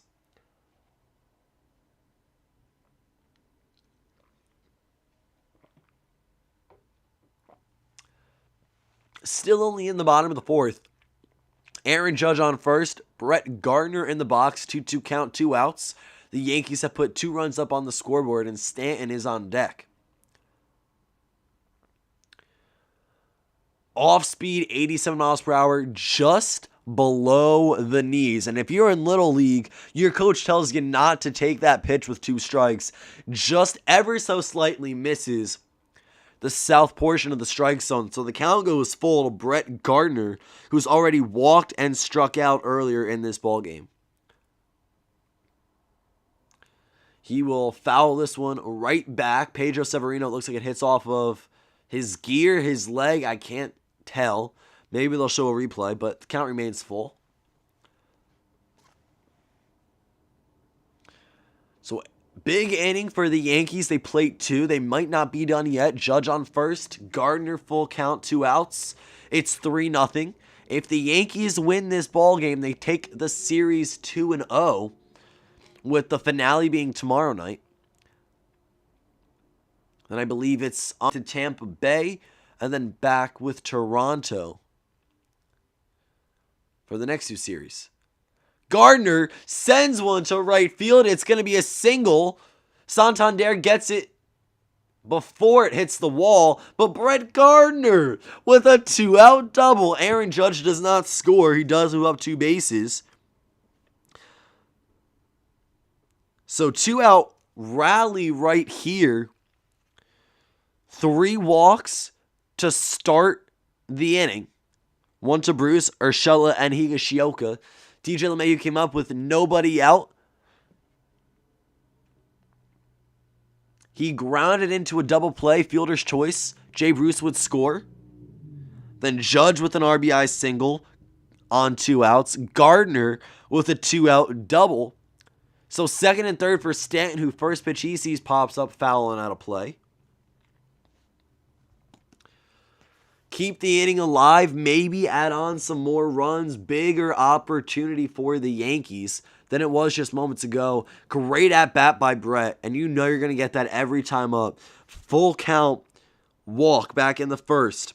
2-2 strikeout in the third, and Stanton hits that on a line right to third base with Mike Alfranco. It'll one-hop into the glove. He makes the throw over to Trey Mancini in time. It is a 5-3 assist to end the inning. But for the New York Yankees, 2 hits, 2 runs, 2 men left on base, 2s across the board.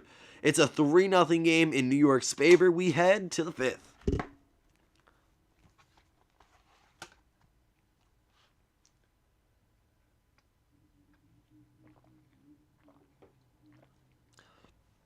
For Baltimore, it's going to be Pedro Severino, Chance Sisco, and Cedric Mullins, who all get another opportunity.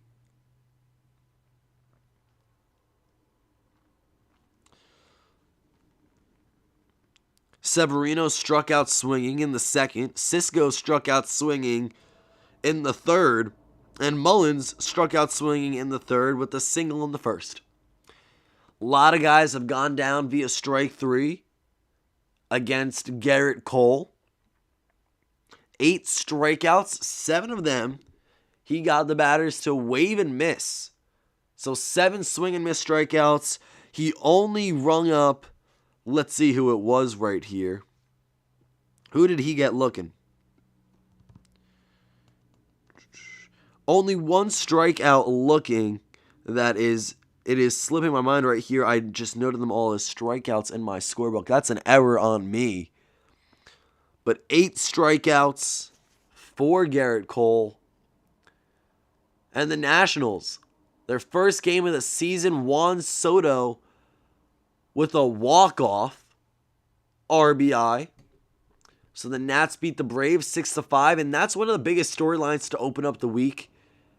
The Atlanta Braves still have not won a single game yet. Is Gerrit Cole still pitching? As far as I know, yes. The Yankees are heading to the top of the 5th.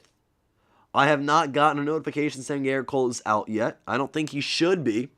Very efficient outing from him to this point. I just said 8 strikeouts to his name, already put up on opening day in 5 1/3. He is entering the top of the 5th here. The first pitch, Pedro Severino, is going to miss for a ball. But 60 pitches for Gerrit Cole. And Severino will foul this one right down the third baseline. It's 1-1. Very strong outing from Gerrit. And even his first time around, this is his second start of 2021. Even in his no decision against the Jays, 5 1/3, 2 earned runs, 8 strikeouts, and 5 hits.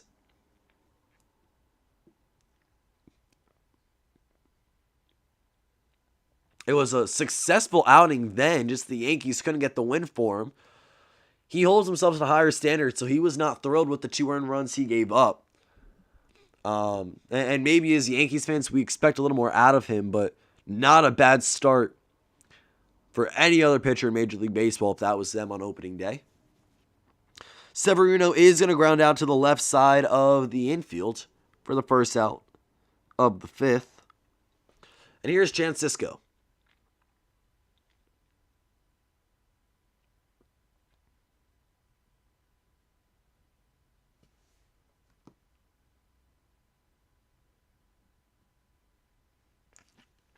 The first pitch is breaking ball for called strike 1.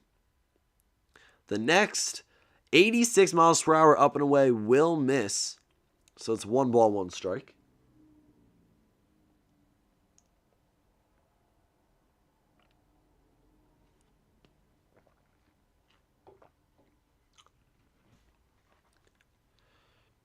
Make it a foul ball here. It's 1 ball and 2 strikes. How many hits do the Yankees have? Well, the New York Yankees have 7 hits and 3 runs with no errors committed defensively. Baltimore Orioles, 4 hits, no runs, also no errors.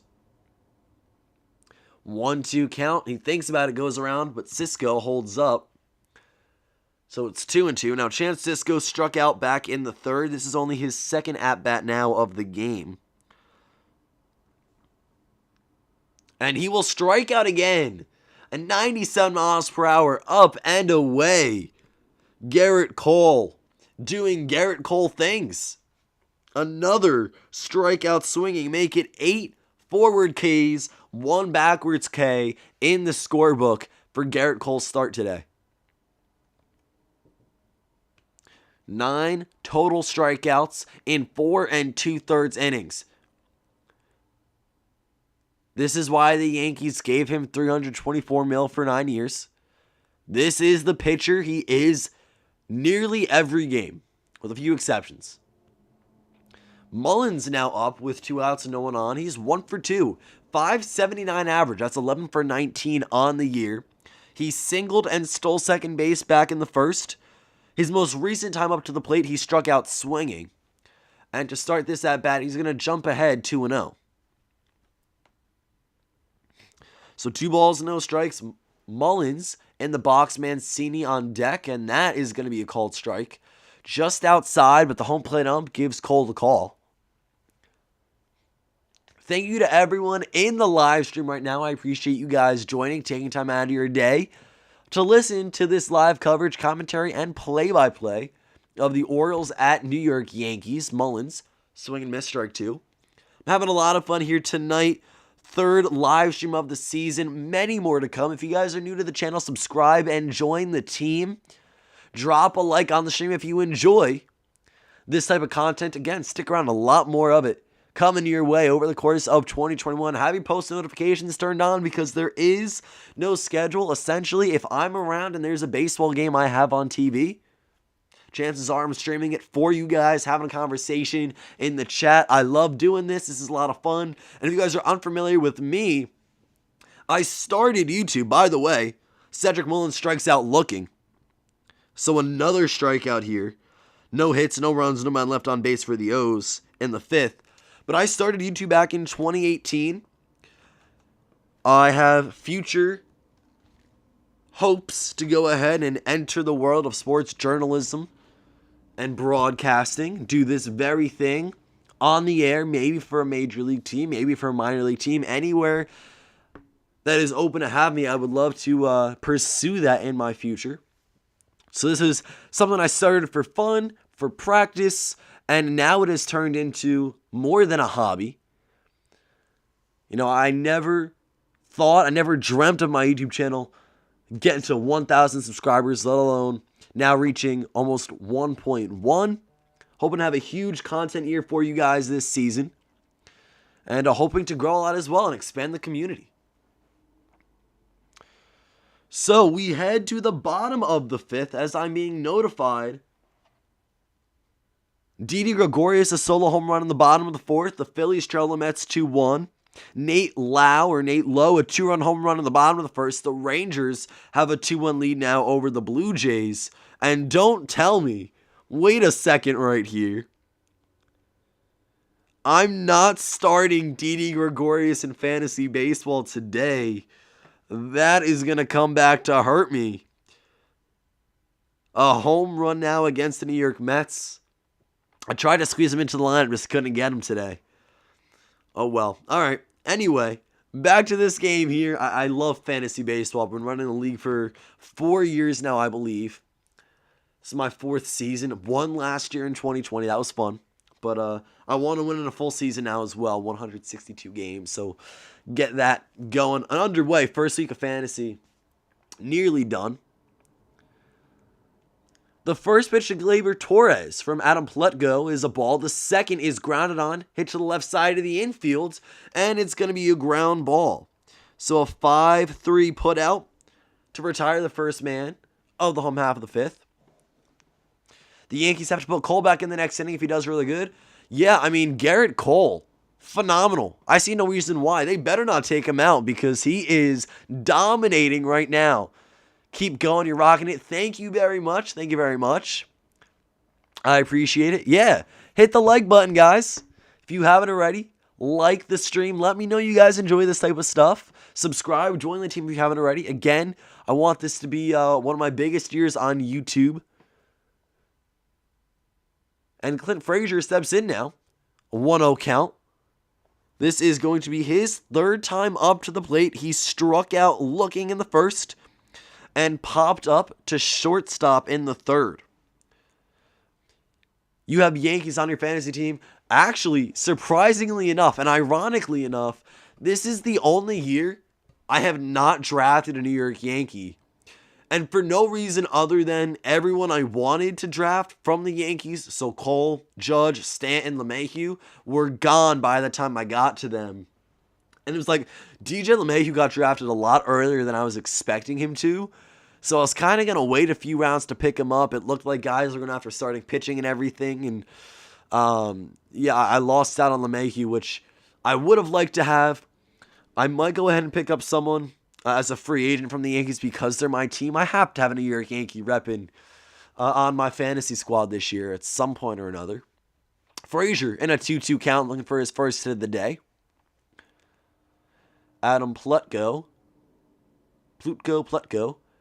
Don't know how to pronounce it, but Frazier with another pop-up. This is shallow center field. Calling it off is Cedric Mullins, and he'll make the squeeze for out number 2. That's a fly out to center.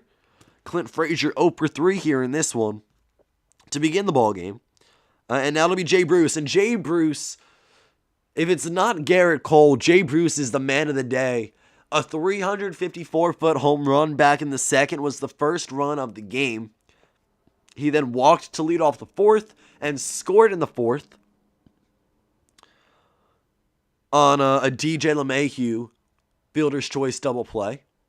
And the first pitch he sees is a ball north of the strike zone.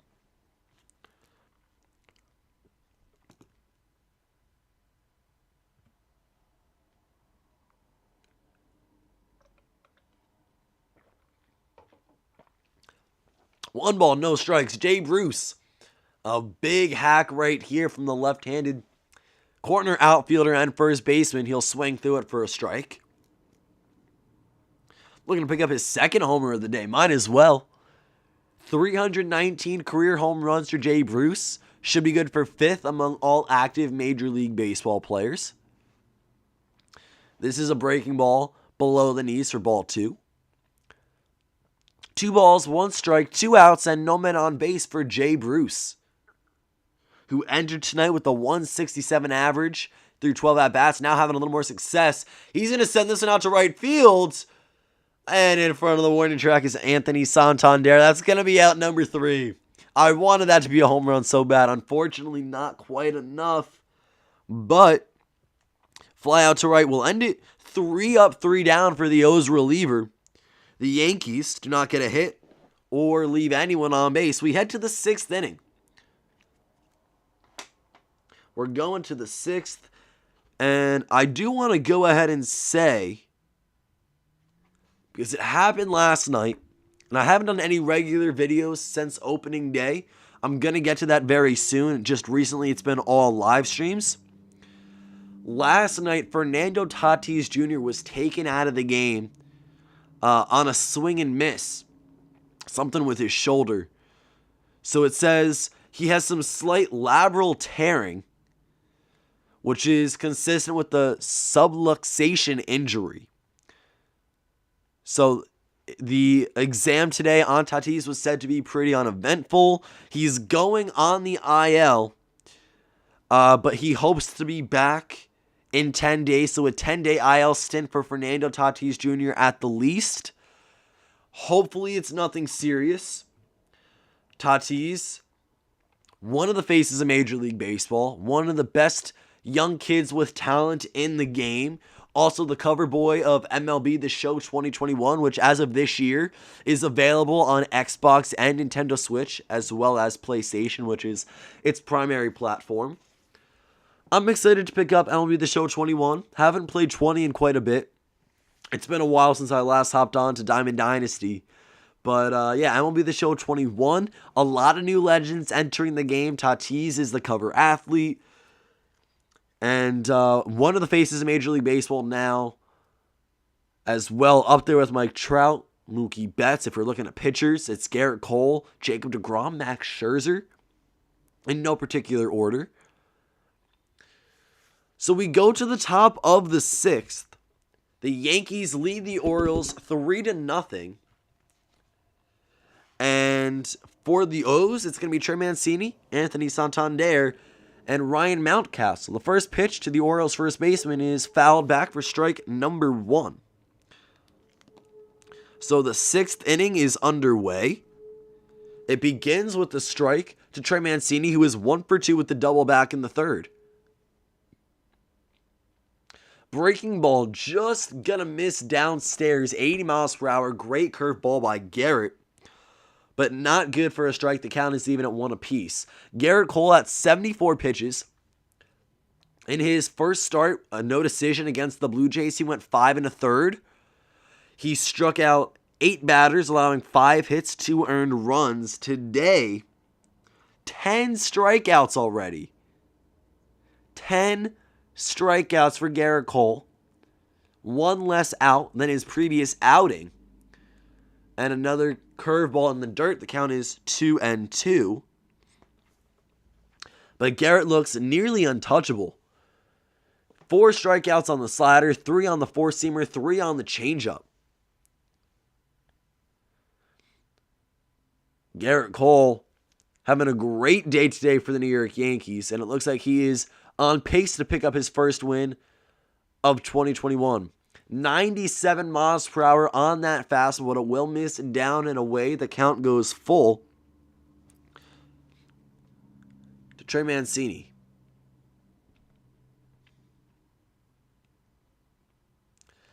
Curveball in the dirt. Checks his swing. Does he go around? Yes, says the home plate umpire. So the home plate ump helps Gerrit Cole pick up strikeout number 11 on the day. Strikeout swinging. It looked like he checked, but he did seem to break his wrists, making it strike number 3. Oh yeah, he clearly broke the plan of his wrists for strike number 3. Gerrit Cole, 11 strikeouts, 9 strikeouts swinging against opposing batters. And the first pitch to Anthony Santander is called strike one. The switch hitting right fielder still batting from the left side. Hitting .333 as he's 5 for 15 to start the season. 4 RBIs, no home runs, no stolen bases, and came into tonight with an .813 OPS. Now we'll tip one back into the glove of Kyle Higashioka for strike two. Yeah, Gerrit Cole on a tear. There's a comment in the chat, 11 strikeouts. Jeez, yeah. Gerrit is really carving up the Orioles lineup from top to bottom. 11 through 5 1/3, yep. 16 retired batters. 11 of them have gone down on strike three. Ridiculous. Gerrit Cole only giving up, 3 hits. 4 hits, rather. Sorry, 4 hits. And 11 strikeouts through 5 1/3. A 1-2 count to Anthony Santander. Gleyber Torres moves to the right side of the infield with the shift. And this one is going to be popped up 98 miles per hour at the letters. Santander sends it still to left field, but Frazier camps under it for out number 2. So a fly out to left makes Anthony Santander 0 for 3 now on the day. And in will step Ryan Mountcastle. His rookie campaign was very strong. I'm going to bring up his numbers for you guys right now, if you're unfamiliar. Ryan Mountcastle, though, a guy who got opportunities last year because of COVID-19, because of the expanded rosters, and because of some guys just being injured and being on the COVID list. Last year, in 2020, he hit .333 in 126 at-bats. 42 hits, 5 home runs, 23 RBIs, a .386 on base, and an .878 OPS. He is currently 24 years old and one of the bright young stars the Baltimore Orioles have to offer.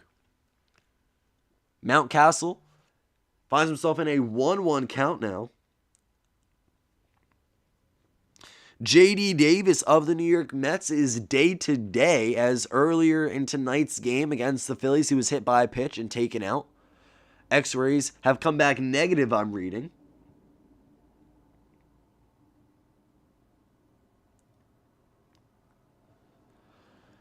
Two balls, one strike. Gerrit Cole to Ryan Mountcastle. This is going to be pitch number 86 for the starter in pinstripes, and it's a slider, a backdoor slider for called strike two. Mountcastle checks the swing, does not go around, but it's in the zone either way. 2 balls, 2 strikes, 2 outs, nobody on base, and the Orioles trail by 3 here in the top of the 6th. Another slider down and away, 91. Mountcastle checks but does not go for it. Not a competitive pitch, but the sheer made Mountcastle's bat dance a little bit. So the count is full. Ryan with the single and a pop-up in foul territory, caught by Jay Bruce earlier on tonight. Front door slider, got him looking. The umpire punches out Mountcastle. Would you look at that? 12 strikeouts for Gerrit Cole through 6 completed innings. That will go ahead and end the top half of the 6th. The Orioles, no man on, no man across, no man left on base. Home half of the 6th, here we come. Gio Urshela, Kyle Higashioka, then the top of the order for DJ LeMahieu.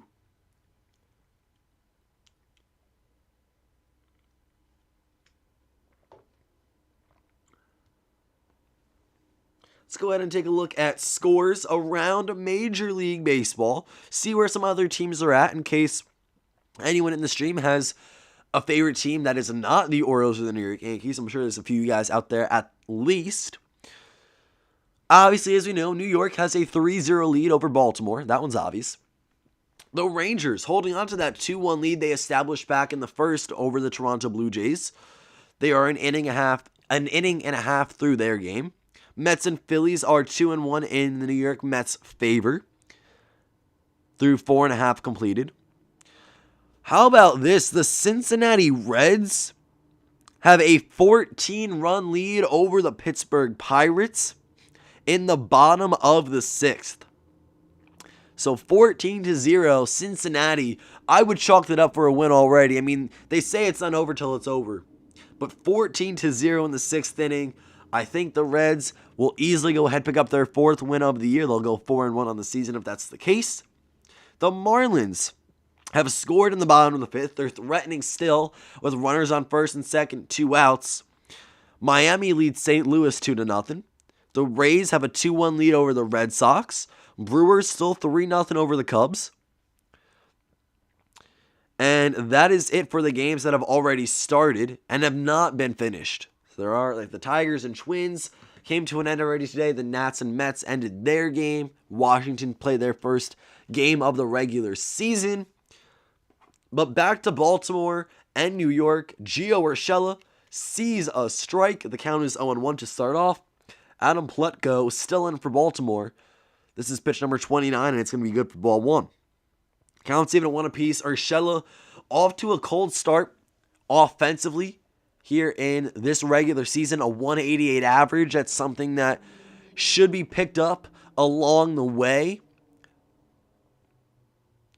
Past 2 years with the Yankees, Urshela has been extremely proficient at the plate.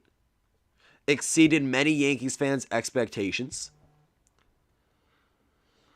And Ronald Guzman hits a solo home run. In the bottom of the 2nd, the Rangers extend their lead over the Jays 3-1.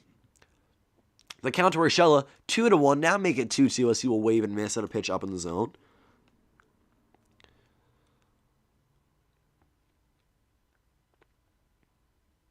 So Gio Urshela, 2020 had a 298 batting average with the Yanks. 2019, 314 in 132 games with a 355 on base and a 534 slugging. Urshela sends this one to center field. Cedric Mullins runs in and makes the catch for out number 1. So a fly out to center. We'll get the bottom of the 6th going. And it's been a relatively quiet game. Only 3 runs scored so far, but that has been enough for the New York Yankees to have a lead the entirety of this ballgame, at least to the bottom of the 6th. Higashioka comes up to the plate for his 3rd time around. This is also his 3rd at-bat of the regular season. He struck out in the 2nd and walked in the 4th. He'll take a ball below the knees to start this one. 1-0.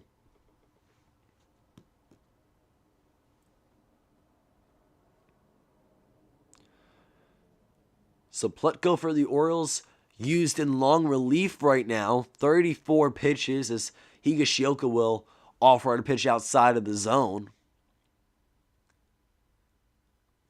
1 ball, 1 strike, 1 out. And the Yankees are on pace to win this ballgame.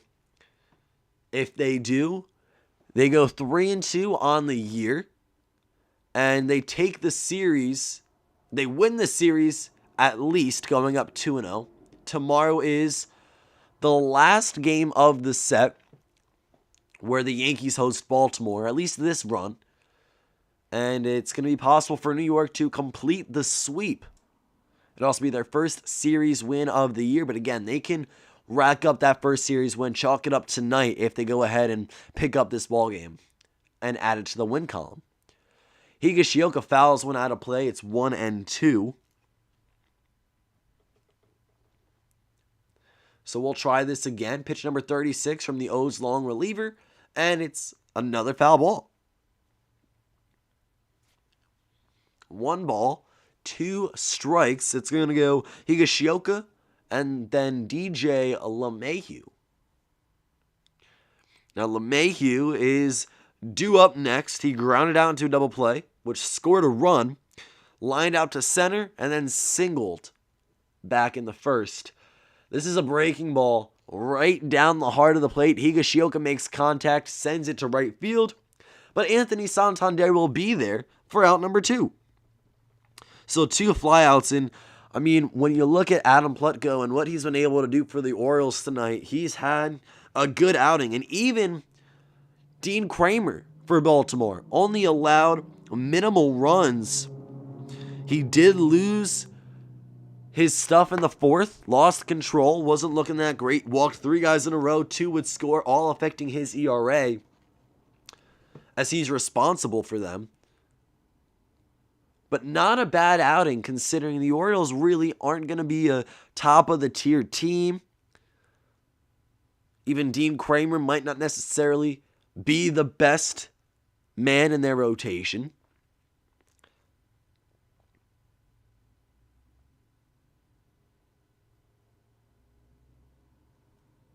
Oh, 1 to LeMahieu as he fouls one back. This one has popped up again into the outfield. Santander in foul territory will make the catch. So 3 flyouts for the New York Yankees in order. Urshela to center, Higashioka to right, LeMahieu to right in foul territory. And that will go ahead and end the inning. No hits, no runs, no man left on base. We go to the top of the 7th. We are 3 innings away from this ball game coming to an end, assuming we don't go into extra innings. Free baseball for everyone in attendance. But Adam Plutko, just to go back to what he's done, he's allowed 2 hits through 3 innings and a 0 ERA. Not bad for Baltimore, who is still very much in this game. A 3-run deficit, you can come back from that easily. Within 1 inning, you can come back from that. A few singles or extra base hits, and then a home run is all you need, or just a huge rally. Maybe they can get to the Yankees bullpen. However, I saw earlier today, the Yankees bullpen in 4 completed games have allowed 2 runs and 1 earned run this entire season. Now, granted, very small sample size, but their bullpen has been dominant.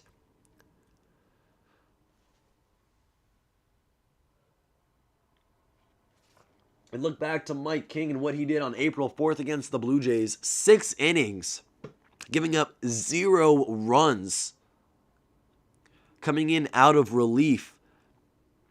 And that was just a great opportunity for King to establish himself a little bit more and for the Yankees to see what he's truly capable of. Today they sent him down to the alternate site to make room for Rougned Odor on the 40-man, which I wish he was still a part of the team because I want to see more of that King filth and that dominance from him on the mound if it's added to the bullpen or as a starter.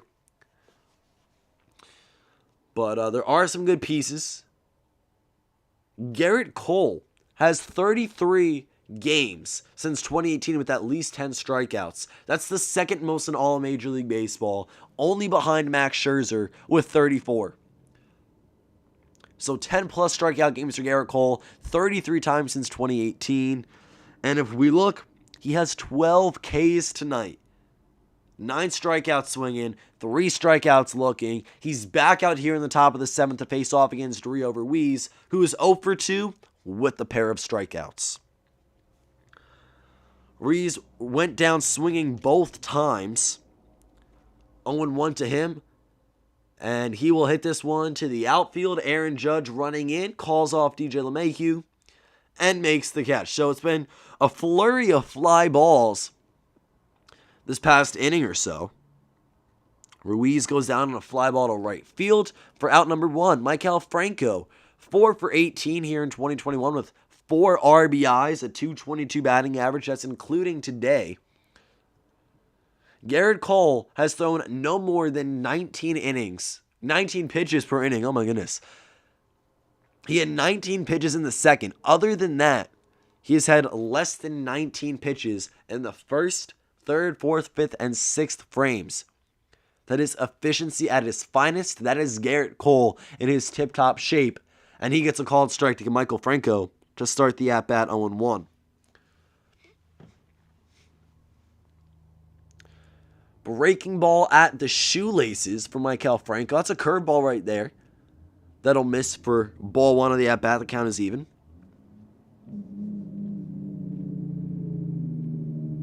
The 1-1. A slider up and away. Franco gets on top of it, sends it to Gleyber Torres, and the out will be made. A 6-3 put out right there.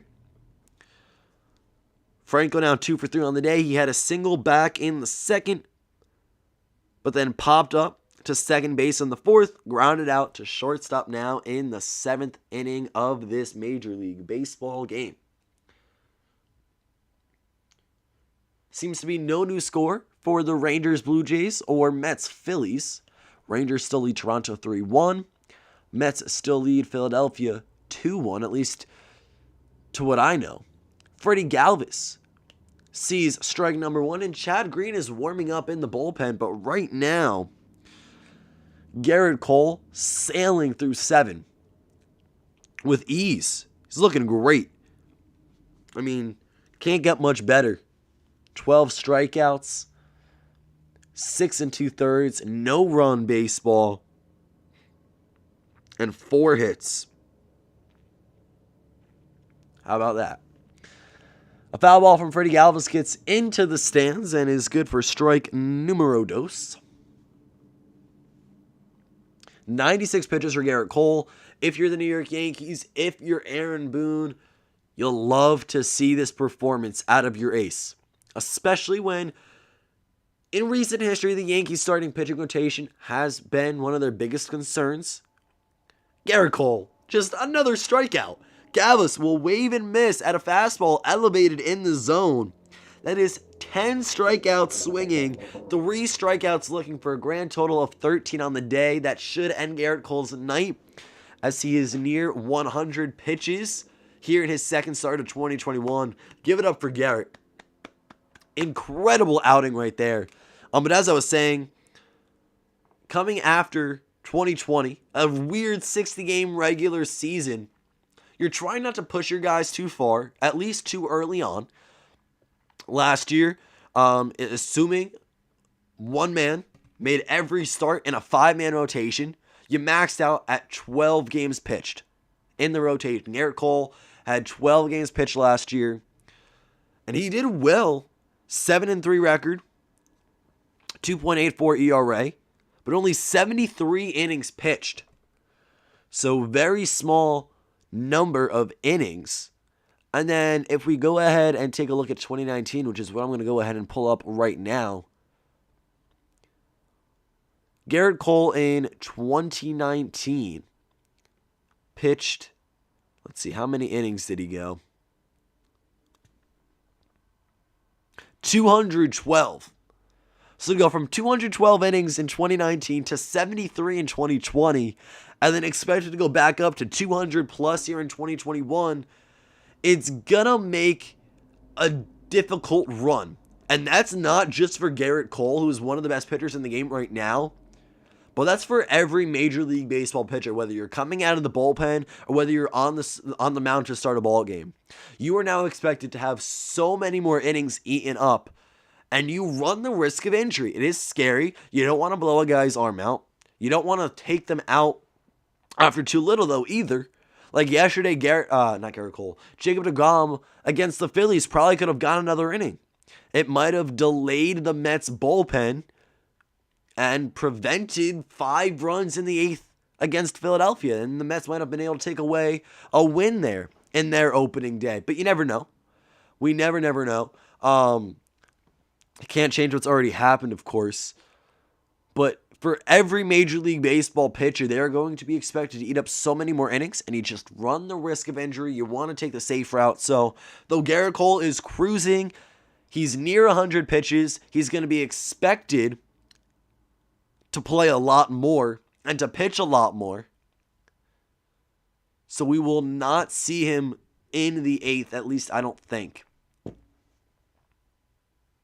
Yeah, Snell in the Game 7. I mean, I'm sure that's in reference to the postseason last year, where you're saying Snell in 7. But that's when Kevin Cash pulled Blake Snell entirely too early.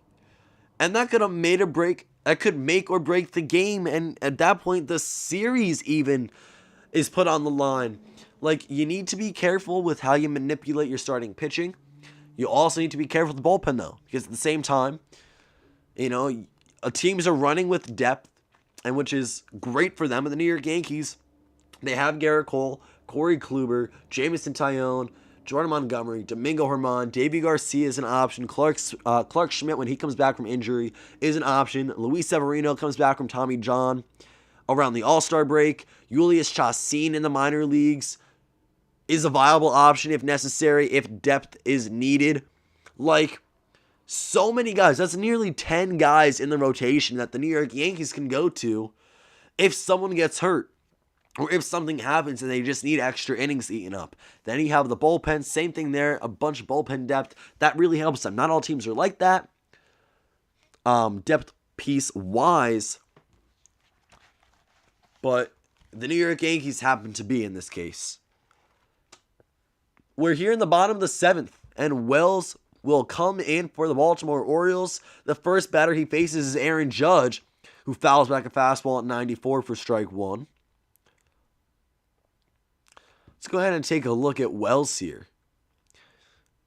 Tyler Wells, sports number 68.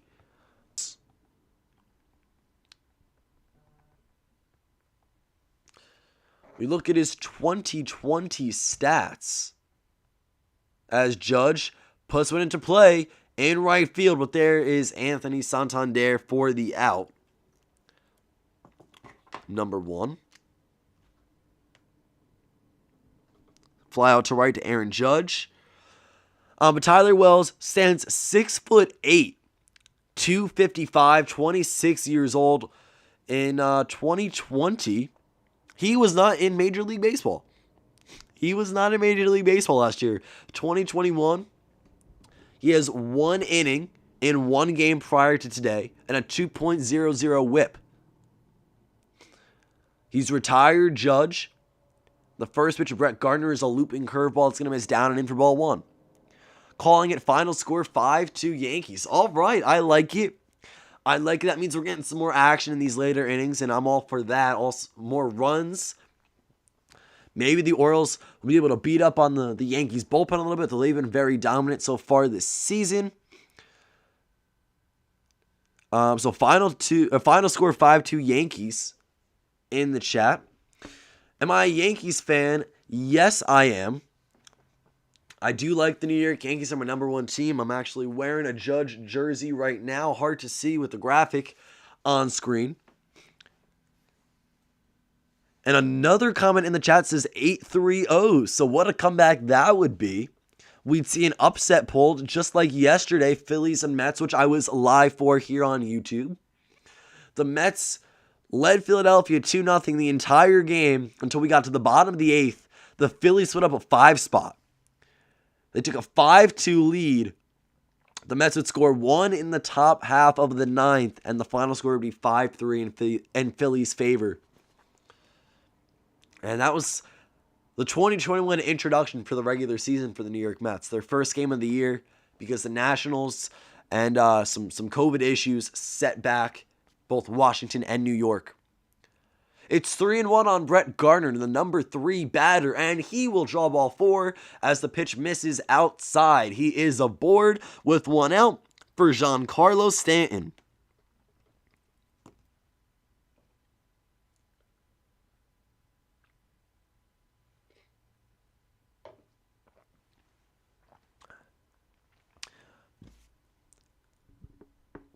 So pulling upset right there means essentially come from behind. So the Orioles would upset the Yankees. They would come from behind, take the win, and that is the lingo right there.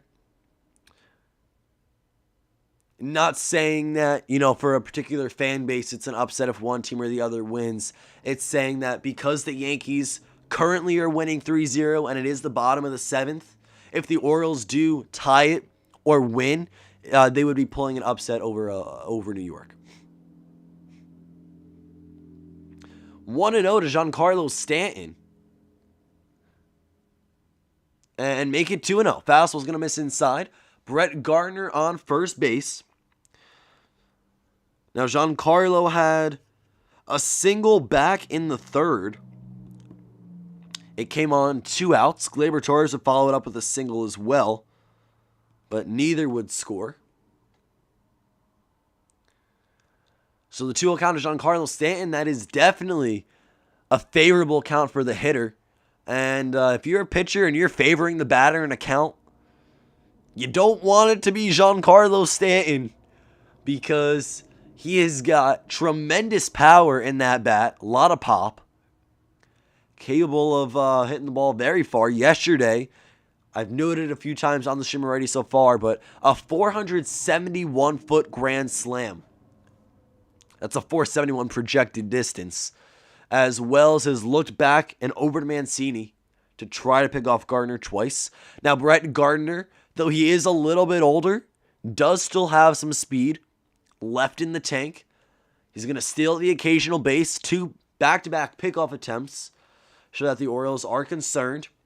And Wells will go inside, painting the black. The edge of the strike zone on a 2-1 count right there now, as that's a called strike. So Gardner at first, Stanton leads the count 2-1. Here in the bottom of the 7th with 1 away, make it a 3-1 count.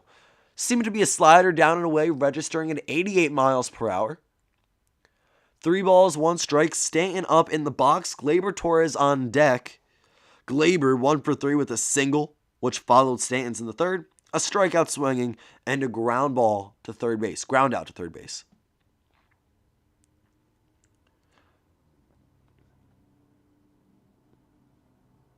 The 3-1 right down the middle, and Stanton will foul it back for strike 2. So the count goes full. Might be something he wants back right there. Pretty much, you can't get it much more centered over the heart of the plate. Wells, 12 pitches into his outing here. Just his 2nd appearance in a Major League Baseball game. 3-2. Stanton fouls back a fastball at 94. The count remains 3-2. Gardner was taken off for second base right there.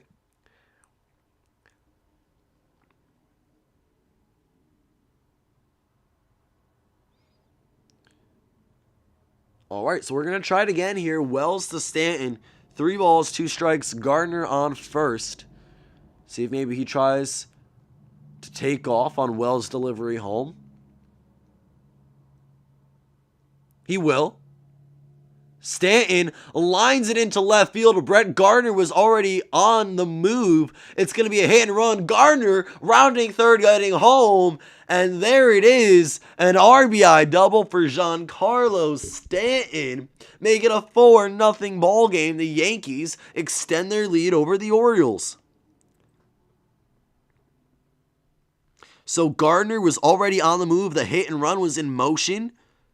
Stanton hits it pretty much down the left field line. And that will make it a 4-0 ball game. Giancarlo Stanton was batting a mere .083 in 12 at-bats coming into tonight. His 1 hit was the grand slam yesterday. Today he's picked up a single and a double. So it looks like maybe he's getting back into Stanton form with some base hits now tonight. 2 extra base hits with the double today, the homer yesterday.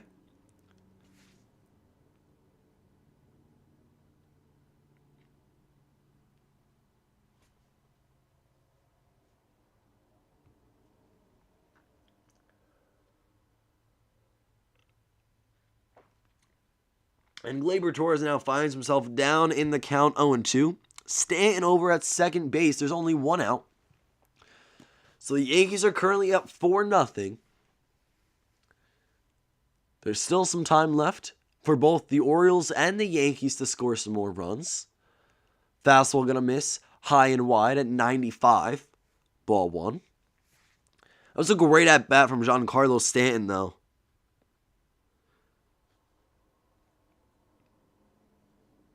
Worked the count full, a few foul balls, and then gets ahead with the RBI double. And now Gleyber Torres will foul it back into the glove of Pedro Severino. That's going to be a strikeout. And Clint Frazier will come up.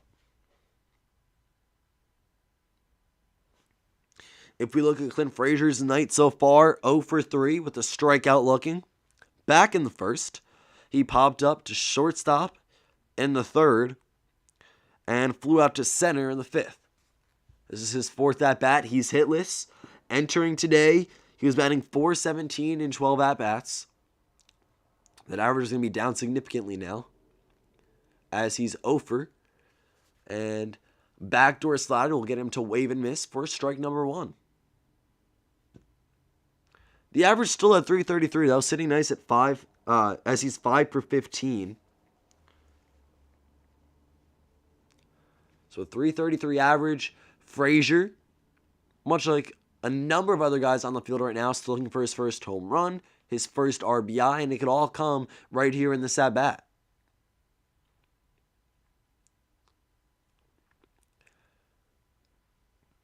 One and one to the Yankees' starting left fielder.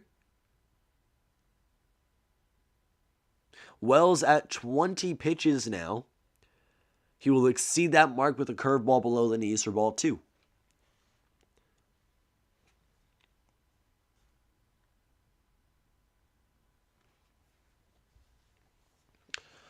So Frazier looking to pick up his first hit of the ball game. Stanton stands on second with 2 outs.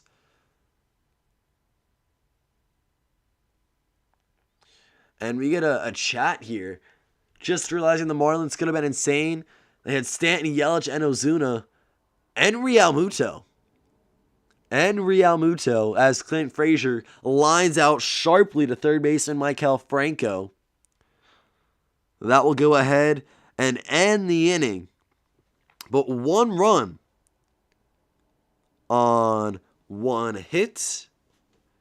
And 1 man left on base for the Yankees. It's a 4-0 ball game. Chad Green coming in to relieve Gerrit Cole as we enter the 8th. But yeah, I mean, the Marlins, assuming free agency didn't take away from that list, Stanton, Yelich, Ozuna, D. Gordon was with the team back then too when Stanton, Yelich, and Ozuna were all there. JT Realmuto, Justin Bour, which I don't even know what happened to Justin Bour. He's a guy who, honestly, now that I'm thinking about him, what did happen to Bour? Like, I don't know where he went, what he's doing, even if he's in the league anymore. Let's see if I can find this answer.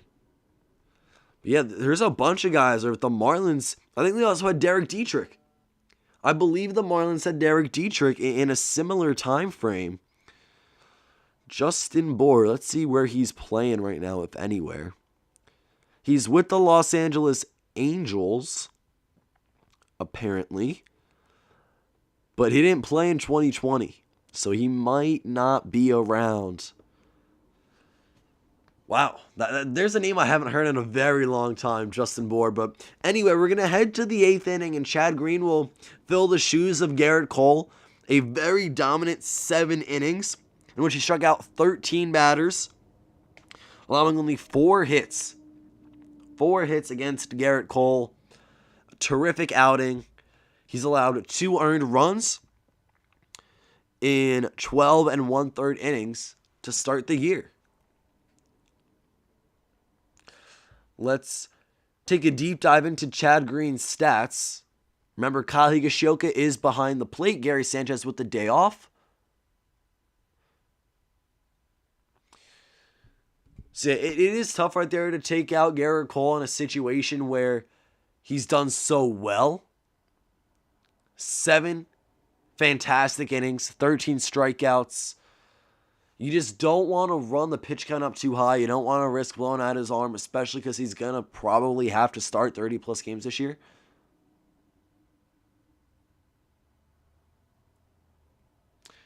The first pitch from Chad Green is a backdoor breaking ball for called strike 1 against Pedro Severino, who is 0 for 2 with a strikeout and a groundout today.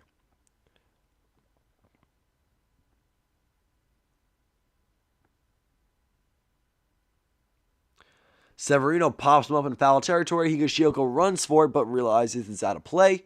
Counts 0-2. So Green has pitched in 2 games this year with 1 save, 3 innings pitched, 2 strikeouts, and a .33 whip. A 0 ERA, 0 wins, 0 losses.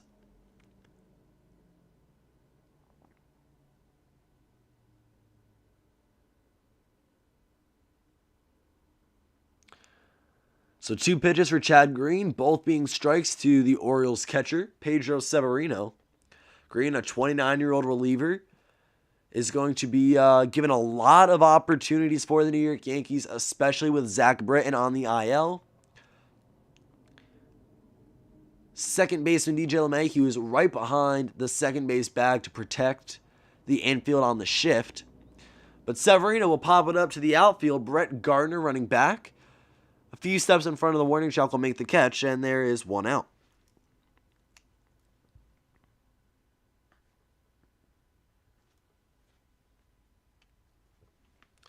So as I was saying before, Chad Green getting a lot of opportunities for the Yankees. Zach Britton is out. Darren O'Day, I don't think is going to be for the later innings.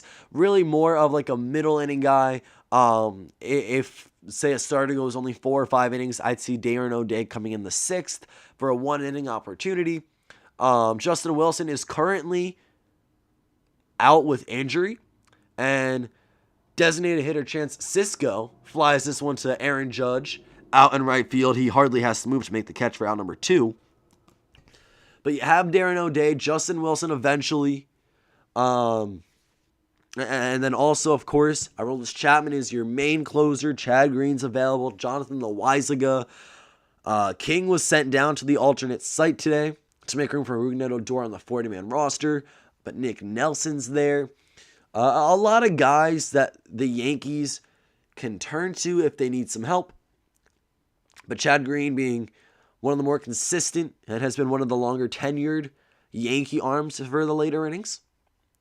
He misses his first pitch to Cedric Mullins downstairs for ball 1.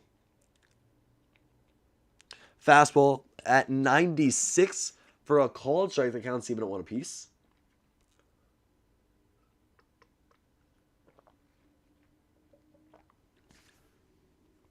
And the 1-1 payoff, Chad Green on pitch number 8. 96, up and in, very tough pitch. He went down and away with the fastball. Then the same pitch, he sent it opposite side and raised the eye levels a little bit. Throws Mullins off, who is hitting .550, Cedric Mullins. Left-handed center fielder.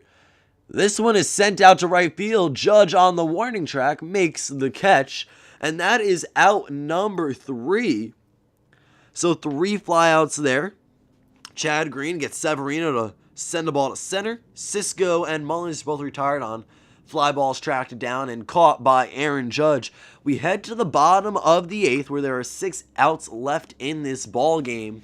The New York Yankees, this may very well be their last time up offensively. And if that is the case, it should be Jay Bruce, Gio Urshela, and Kyle Higashioka. So those 3 guys all expected up. And right now there's really no point for an offensive replacement. Gary Sanchez has no need to come in for Kyle Higashioka. No funny business with Bruce or Urshela pinch hitting and then substituting. The Yankees have a comfortable 4-run lead. Whether or not they'll leave Chad Green in to pitch the 9th or go to Aroldis Chapman is going to be something we'll find out as the game progresses just a little bit more. But what we do know is Wade LeBlanc is coming in now for the Baltimore Orioles to try to maintain the New York Yankees hitters for this potential last inning. You want to keep it to a 4-run ball game because maybe, just maybe, the Orioles have something left for these last 3 outs. They can make some magic happen at the plate. They would have their 2 through 4 up in the lineup. So they have the heart of their order. And yesterday we saw it just recently. The Phillies put up 5 in the 8th. Maybe the Orioles put up 4 or 5 in the 9th. As a Yankees fan, I wouldn't love to see that personally. But for the sake of the game, the entertainment, and the live stream, it would be pretty fun to maybe go into extra innings here. So Wade LeBlanc of the Baltimore Orioles. Let me pull up his numbers here on the season and in 2020. LeBlanc, number 49 for the O's, is a left-handed reliever, 36 years old. Pitched in 6 games last year, all starts. He went 1-0 with an 1.06 ERA, so just a little bit high. 22 and a third innings, pitched 13 strikeouts, and a 1.57 whip. Now, this is his 2021 debut. He's coming in for the Orioles. Again, his main role right now is to limit the Yankees' bats, hold them to very little. Here's Jay Bruce, who is 1 for 2 with a solo home run, a walk, and 2 runs scored. Bruce is 1 for 2, batting leadoff here in the 8th. Then it's Urshela and Higashioka. Both are hitless, but both also have 1 walk to their name. Each came in the 4th inning. There's a huge defensive shift for Jay Bruce. 3 fielders on the right side of the diamond. 3 infielders on the right side of the diamond. They're just in case Bruce pulls the ball, which, according to the defensive alignments, that is his tendency to hit it down the first base line, or at least to that right field side of the park. The count is 1-1. LeBlanc to Bruce, a lefty-lefty matchup.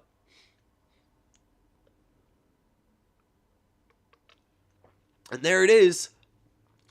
Sent really right down the first base line.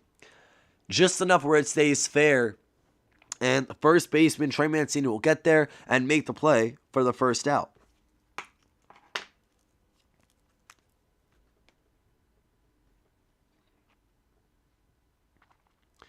So there is out number 1 to begin the bottom of the 8th. LeBlanc, 3 pitches, gets Jay Bruce to roll over. Now it's Gio Urshela, who has had a bit of a dismal start to 2021 offensively, but a very small sample size.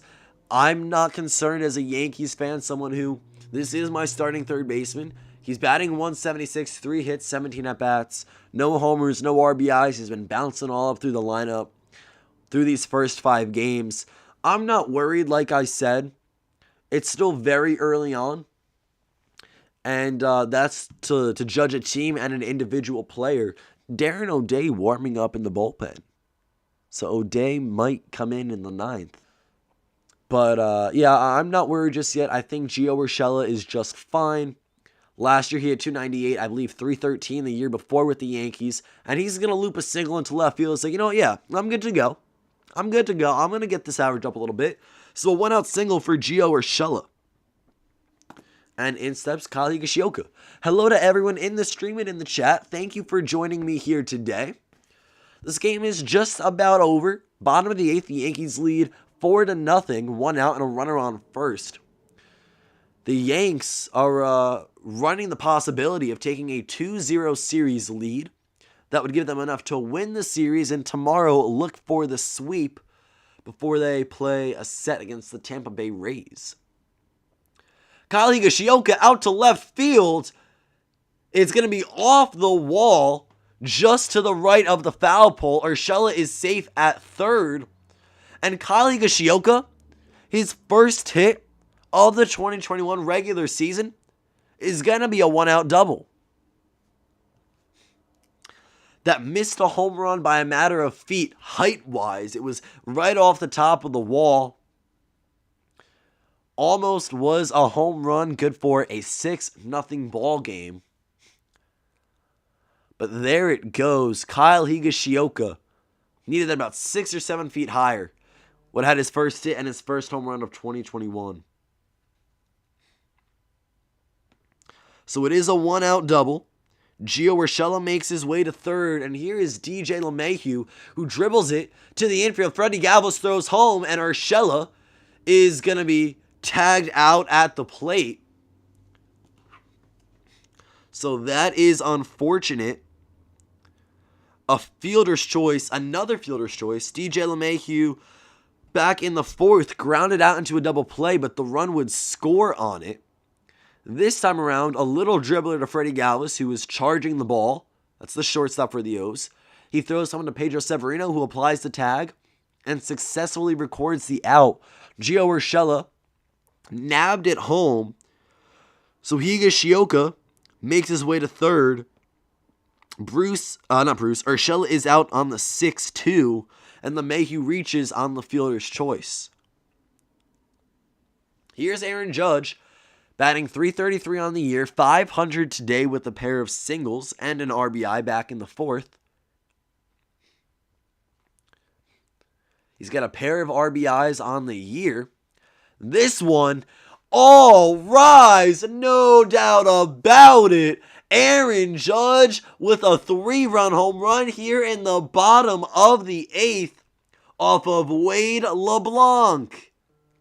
A 3-run home run. That is 7 runs, 11 hits, no errors for the New York Yankees. Back-to-back nights where Aaron Judge has gone yard. When he is healthy, he is going to be a force to be reckoned with. That hit puts up a 3 spot for New York. It's 7-0 in the bottom of the 8th, and we could pretty much sweep this game under the rug. I don't think the Orioles will be able to put up 7 or 8 runs in the top of the 9th. Maybe they prove me wrong. But Judge, with his 2nd home run, he's got 4 RBIs on the day. And Gardner takes a pitch up in the zone, out of the zone, but a called strike. There was no doubt about that one. For Judgment Day, he sends the ball into the bleachers in left field. All rise for the 2nd time this year, hopefully many more to come. And Brett Gardner will loop this one into left field. Ryan Mountcastle makes the squeeze, and that is out number 3, but not before the Yankees score 3 runs on an Aaron Judge homer. It's Urshela, Higashioka, and it was Higashioka, DJ LeMahieu, and Judge who plate runs. Gio Urshela was thrown out at home on the LeMahieu fielder's choice, which allowed him to score on Judge's 3-run shot.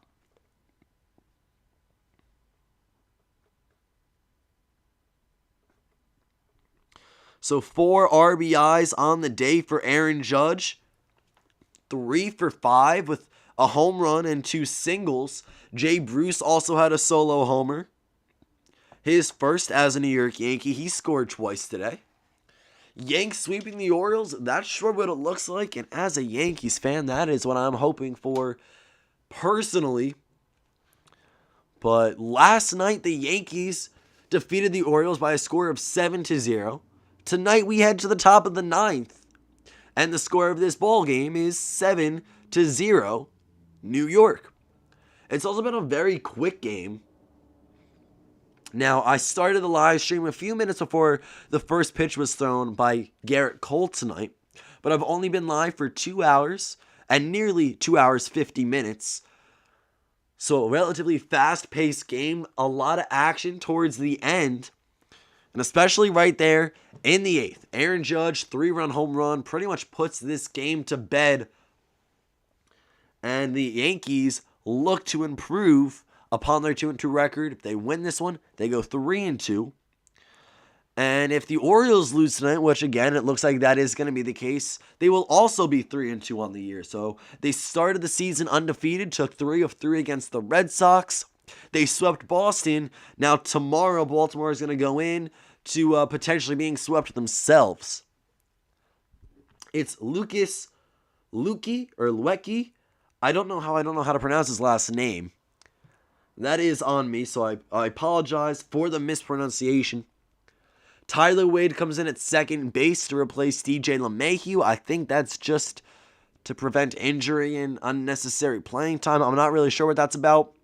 But Boone also said earlier today that, like, in games like this, earlier on where there's a blowout, he might just take out Judge in the later innings just to prevent injury and to prevent any mishaps. So that might be what's happening with DJ LeMahieu. Maybe not. We don't really know. We'll take a look in case there's any news after the game. And knock on wood, no injuries. Looking good so far. Anyway, it's Trey Mancini to start the away half of the 9th. 2-3-4 due up. And they need a miracle right now. But Mancini knows all about that. I said at the beginning of the stream, Trey Mancini last year missed the entire season of Major League Baseball recovering from surgery, going through chemotherapy treatments. He has beaten it. He is good to go, back on his feet, and of course, back in Major League Baseball. This is a story we've seen for other players throughout the league as well. And it's sad, but at the same time, so overwhelming, so many different emotions. Incredible story for Mancini. Happy to have him back. I'm a Mancini fan. I don't necessarily root for the Orioles. They're not my favorite team, but, these kind of stories, they play a toll on people, and it's incredible to see him standing to the batter's box here in the top of the ninth of the 2021 regular season. The count is 2-2. Lucas Luetge coming in, no longer a save opportunity or anywhere close for that matter. Judge's 3-run home run exited with a velocity of 110.9 miles per hour. It was also projected 432 feet. Trey Mancini grounds it over to Gleyber Torres, who makes a throw. LeMahieu's at first base. So we actually saw this, I believe, the other day. LeMahieu slid over to first, and Bruce just came out of the game. But DJ's at first, made the pick right there. Good play, and there is one away. So Mancini grounds out. The Orioles are down to their final 2 outs. Lucas Luetge, number 63, left-handed reliever for the New York Yankees, 34 years old. And coming into tonight, he pitched in 1 game with a 9 ERA, 1 inning, 1 strikeout, and a 1.00 whip. That was against the Blue Jays on April 3rd, which was their second game of the season. He had 1 hit and 1 earned run. He starts the at-bat to the switch-hitting Anthony Santander with a strike, and Santander, being a switch hitter, is now swinging the bat from the right side for the first time today, because all other pitchers today, Gerrit Cole, Chad Green, right-handed. And Anthony Santander grounds out to Gio Urshela, who does a nice little 360 before throwing over to DJ LeMahieu. Well, the Orioles are down to their last out of the ball game. It looks like following just a few moments from now, the Orioles will be 3-2 on the season, as well as the New York Yankees. The Yankees will also be just 1 game away from a sweep of this Baltimore organization. Luetge's 7 pitches. Ryan Mountcastle is in, the cleanup batter and starting left fielder tonight for Baltimore. He fouls one off of his leg, and it's strike number 1. So I'm going to take the time right now to thank everyone currently in the stream, and thank everyone for watching today, taking the time out to listening to me do a live play-by-play commentary and coverage of the Baltimore Orioles at New York Yankees. April 6th, 2021. The Yankees lead 7-0. No men on base, 2 outs in the top of the 9th. If you guys are new to the channel, subscribe, join the team if you haven't already. We're looking to have a huge year here on YouTube for you guys. And if you enjoy this type of content, let me know by dropping a like on the live stream. This is something I've done for pretty much the start of my YouTube channel. We've been doing these live streams, the play-by-plays. This is something I hope to do as a career in the future. And I love being able to sit down. This is the 3rd stream of the regular season for me. Being able to do this for you guys, live play-by-play, full attention on the game, but also have conversations with you guys. A lot of fun. I appreciate you all taking the time to join me here tonight. Again, subscribe if you are new and you want to go ahead and join the team. Again, big year for me on YouTube underway. Lots of live streams, lots of regular content for you guys coming out, but we are going to be streaming consistently, especially come the summertime. Right now, spring season is new, it's fresh, but a lot of summer games, a lot of Yankees coverage, Mets coverage, Sunday night baseball, MLB TV free games of the day. They're all coming at you live right here, just like this. So subscribe, drop a like, and turn your notifications on so you know just when I do go live, because I don't have a set schedule for when I do these. But it's a 1-2 count to Ryan Mountcastle, who is 1 for 3 on the day. He singled back in the 4th and was unsuccessful every other at bat. Make it 2-2 as this one's in the dirt. Luetge, 1 strike away from ending this ball game.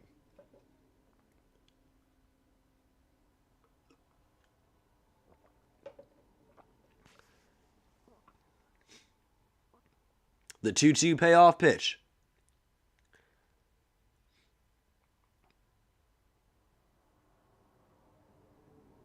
He thinks about it, but does not go around. The pitch starts down, stays down, ends down and away. So the count goes full. Ryan Mountcastle up right now. Rio Ruiz on deck if we get that far, for that matter.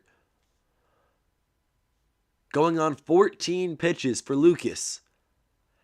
And it's going to be a ground ball over to Gleyber Torres, who fields it cleanly. Strong throw over to first, but not in time. Ryan Mountcastle beats out an infield single. Gleyber took his time with the throw, and it was a good throw, but just maybe a little too late. So they're down but not out. The Orioles may have a runner on. That was very close. We'll see if the Yankees maybe challenge this here. Looking at slow-mo replays, that's an out. That should be an out. If the Yankees try to challenge, I think it'll get overturned. They're going to a video of a fan. Like, put the headphones on. And it looks like Aaron Boone and company might just go ahead and do that very thing. Yes, they've asked the umpires to review it. What a way to end the game if this is overturned. It was a ground ball to Gleyber Torres off the bat of Ryan Mountcastle. And the call on the field is safe at first. It looks like the throw just beat him, though. I am fully expecting the call to be overturned and this ball game to be over. Let's just give it a few more moments here as the umpires have the headset on, trying to come to their final decision.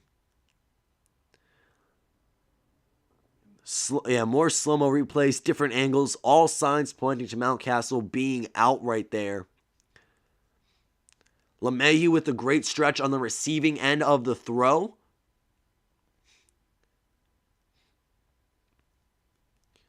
So this is potentially going to make or break the game. If Mountcastle's safe, which he is. Wow. The call, the ruling on the field stands. He is somehow safe. It didn't look like it. Aaron Boone's like, hey, I know. It did not look like Mountcastle beat that throw. Aaron Boone not happy. I think that is the wrong call personally. Maybe they got a different view of it, different perspectives. Of course, they're actually there and their opinion matters. Or not opinion, but their judgment matters here. So in steps Rio Ruiz. It's a lefty-lefty matchup. Lucas Luetge, Rio Ruiz, the starting second baseman for the Orioles. Mountcastle stands on first now with 2 outs. So that's a mix of great hustle right there by the young Ryan Mountcastle, and at the same time, a little bit of hesitation by Gleyber Torres. Wanted to make a good throw. He did. Again, it looked like he was out. Maybe they're throwing him a bone here because the Orioles are down 7 in the 9th with 1 out left. But let's see. Rio Ruiz down in the count 2-0. Now, the real story would be if the Orioles put up 7 runs and craft a 2-out rally and they come back. That's the real story. But really, unless that run scores, it's not going to matter whether he was out or safe. Yeah, it's a hit for Mountcastle. It helps the average. And it's a hit against Luetge, but other than that, no big deal. It's now 3-1 to Ruiz, who bats 5th tonight for Baltimore. Maikel Franco on deck, 1 for 3 with the single. And let's take a look. Brandon Nimmo walked in the 7th. Luis Guillorme scored. The Mets extended their lead 3-1 over the Phillies. That was about 10 minutes ago. Rio Ruiz to right field. And it's a 2-run home run. Rio Ruiz with a 2-run home run. So now that play matters, and Aaron Boone does not look happy in the dugout. It is 7-2. Rio Ruiz keeps the inning alive, keeps the game alive. And how rude, just as I was catching everyone up on the Mets score, because yes, as it does say in the chat, someone mentioned, big inning. They're currently up 6-1. Brandon Nimmo walked in the 7th, scoring Luis Guillorme. That was a 3-1 game. Francisco Lindor with the sac fly scored James McCann, making it 4-1. Kevin Pillar scored, making it 5-1 in the 7th, and then Michael Conforto doubles, scoring Brandon Nimmo. Conforto's on my fantasy baseball team, so I'll take the RBI and the hit. Thank you very much. And now Maikel Franco on an 0-1 count sends the ball down the left field line. He's trying for 2, and he is safe. He is safe. Lucas Luetge should have had a 1-2-3 inning. That's all I'm going to say. It looked like he should have had the 1-2-3. It really, really did. But the O's are piecing something together here. They get the call in their favor with Ryan Mountcastle safe at first, a 2-run home run from Rio Ruiz, and now an extra base hit from Maikel Franco. They're making it interesting. Chapman warming up in the bullpen. Do they have enough to score 5 more within 1 out is the big question.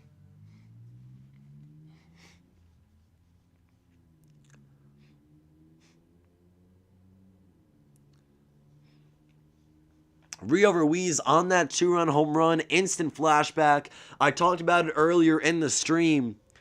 I attended an Astros-Orioles game in Baltimore back in 2019, August of 2019. I actually vlogged the game and it's out on YouTube. But I went down to Camden Yards. Justin Verlander was on the mound for Houston. I thought nothing of it. I was like, hey, Astros are going to beat the Orioles. Orioles are bad. Astros are good. Justin Verlander is great. Well, turns out Rio Ruiz with the walk-off home run in that game. His first walk-off home run, I believe, of the career. And the Astros, it was a getaway day. The Astros were not happy getting on that bus. But hey, this game has continued. It is an 0-2 count to Freddie Galvis, who is hitless today. A switch hitting shortstop batting from the right side against the southpaw Lucas Luetge. Yet again, down to the final strike. He checks his swing, but he did not go around. It's 1-2. So the Orioles made it interesting here in the 9th. See if they have 5 more runs in them. Aaron Boone just not thrilled right now. They're panning over to him. They're also panning over to Gleyber Torres, who maybe if he threw it a little quicker, didn't hesitate, this game would have been over like 5-10 minutes ago. The 1-2 payoff pitch for the win. Swing and miss, got him. Freddie Galvis will actually foul tip it into the glove of Kyle Higashioka. And that ends this ball game. Final score, New York 7, Baltimore Orioles 2. That is the New York Yankees' 12th straight home win against the Baltimore Orioles, which is the longest streak in team history. So there we go. New York Yankees win by a final score of 7-2. Both teams in the AL East, the Orioles and the Yankees, advance to 3-2 on the regular season. Orioles pick up the loss. Yankees grab the win. Yankees also now lead the series 2-0. And they could potentially sweep the O's tomorrow night. Same time, same place. I believe it is a 6:35 p.m. start. I will not be live tomorrow. Yep, 6:35 p.m. Eastern Time. Tomorrow night, Orioles at Yankees. John Means versus Jameson Taillon. Taillon will be making his New York Yankees debut. But that ends it for this one. Gerrit Cole picks up his first win of the 2021 regular season. 7 innings, a brilliant outing, 13 strikeouts, less than 5 hits allowed. Aaron Judge with a 3-run home run. Jay Bruce had a solo home run, his first in pinstripes. Big day for the Yankees. They are a winning team now. The win percentage is above 500. And that is going to go ahead and end it for this one, guys. Thank you all so much for joining. If you enjoyed, don't forget to drop a like down below, comment, subscribe, join the team if you are new, expecting a big year and a lot more streams just like this on the channel. So again, subscribe if you're new, join the team, turn on your notifications, and drop a like here on the stream. Guys, that is going to end it. Thank you all so much for watching and tuning in. I had a great time. Hope you did as well. Have a good night, and I'll see you all next time. Peace.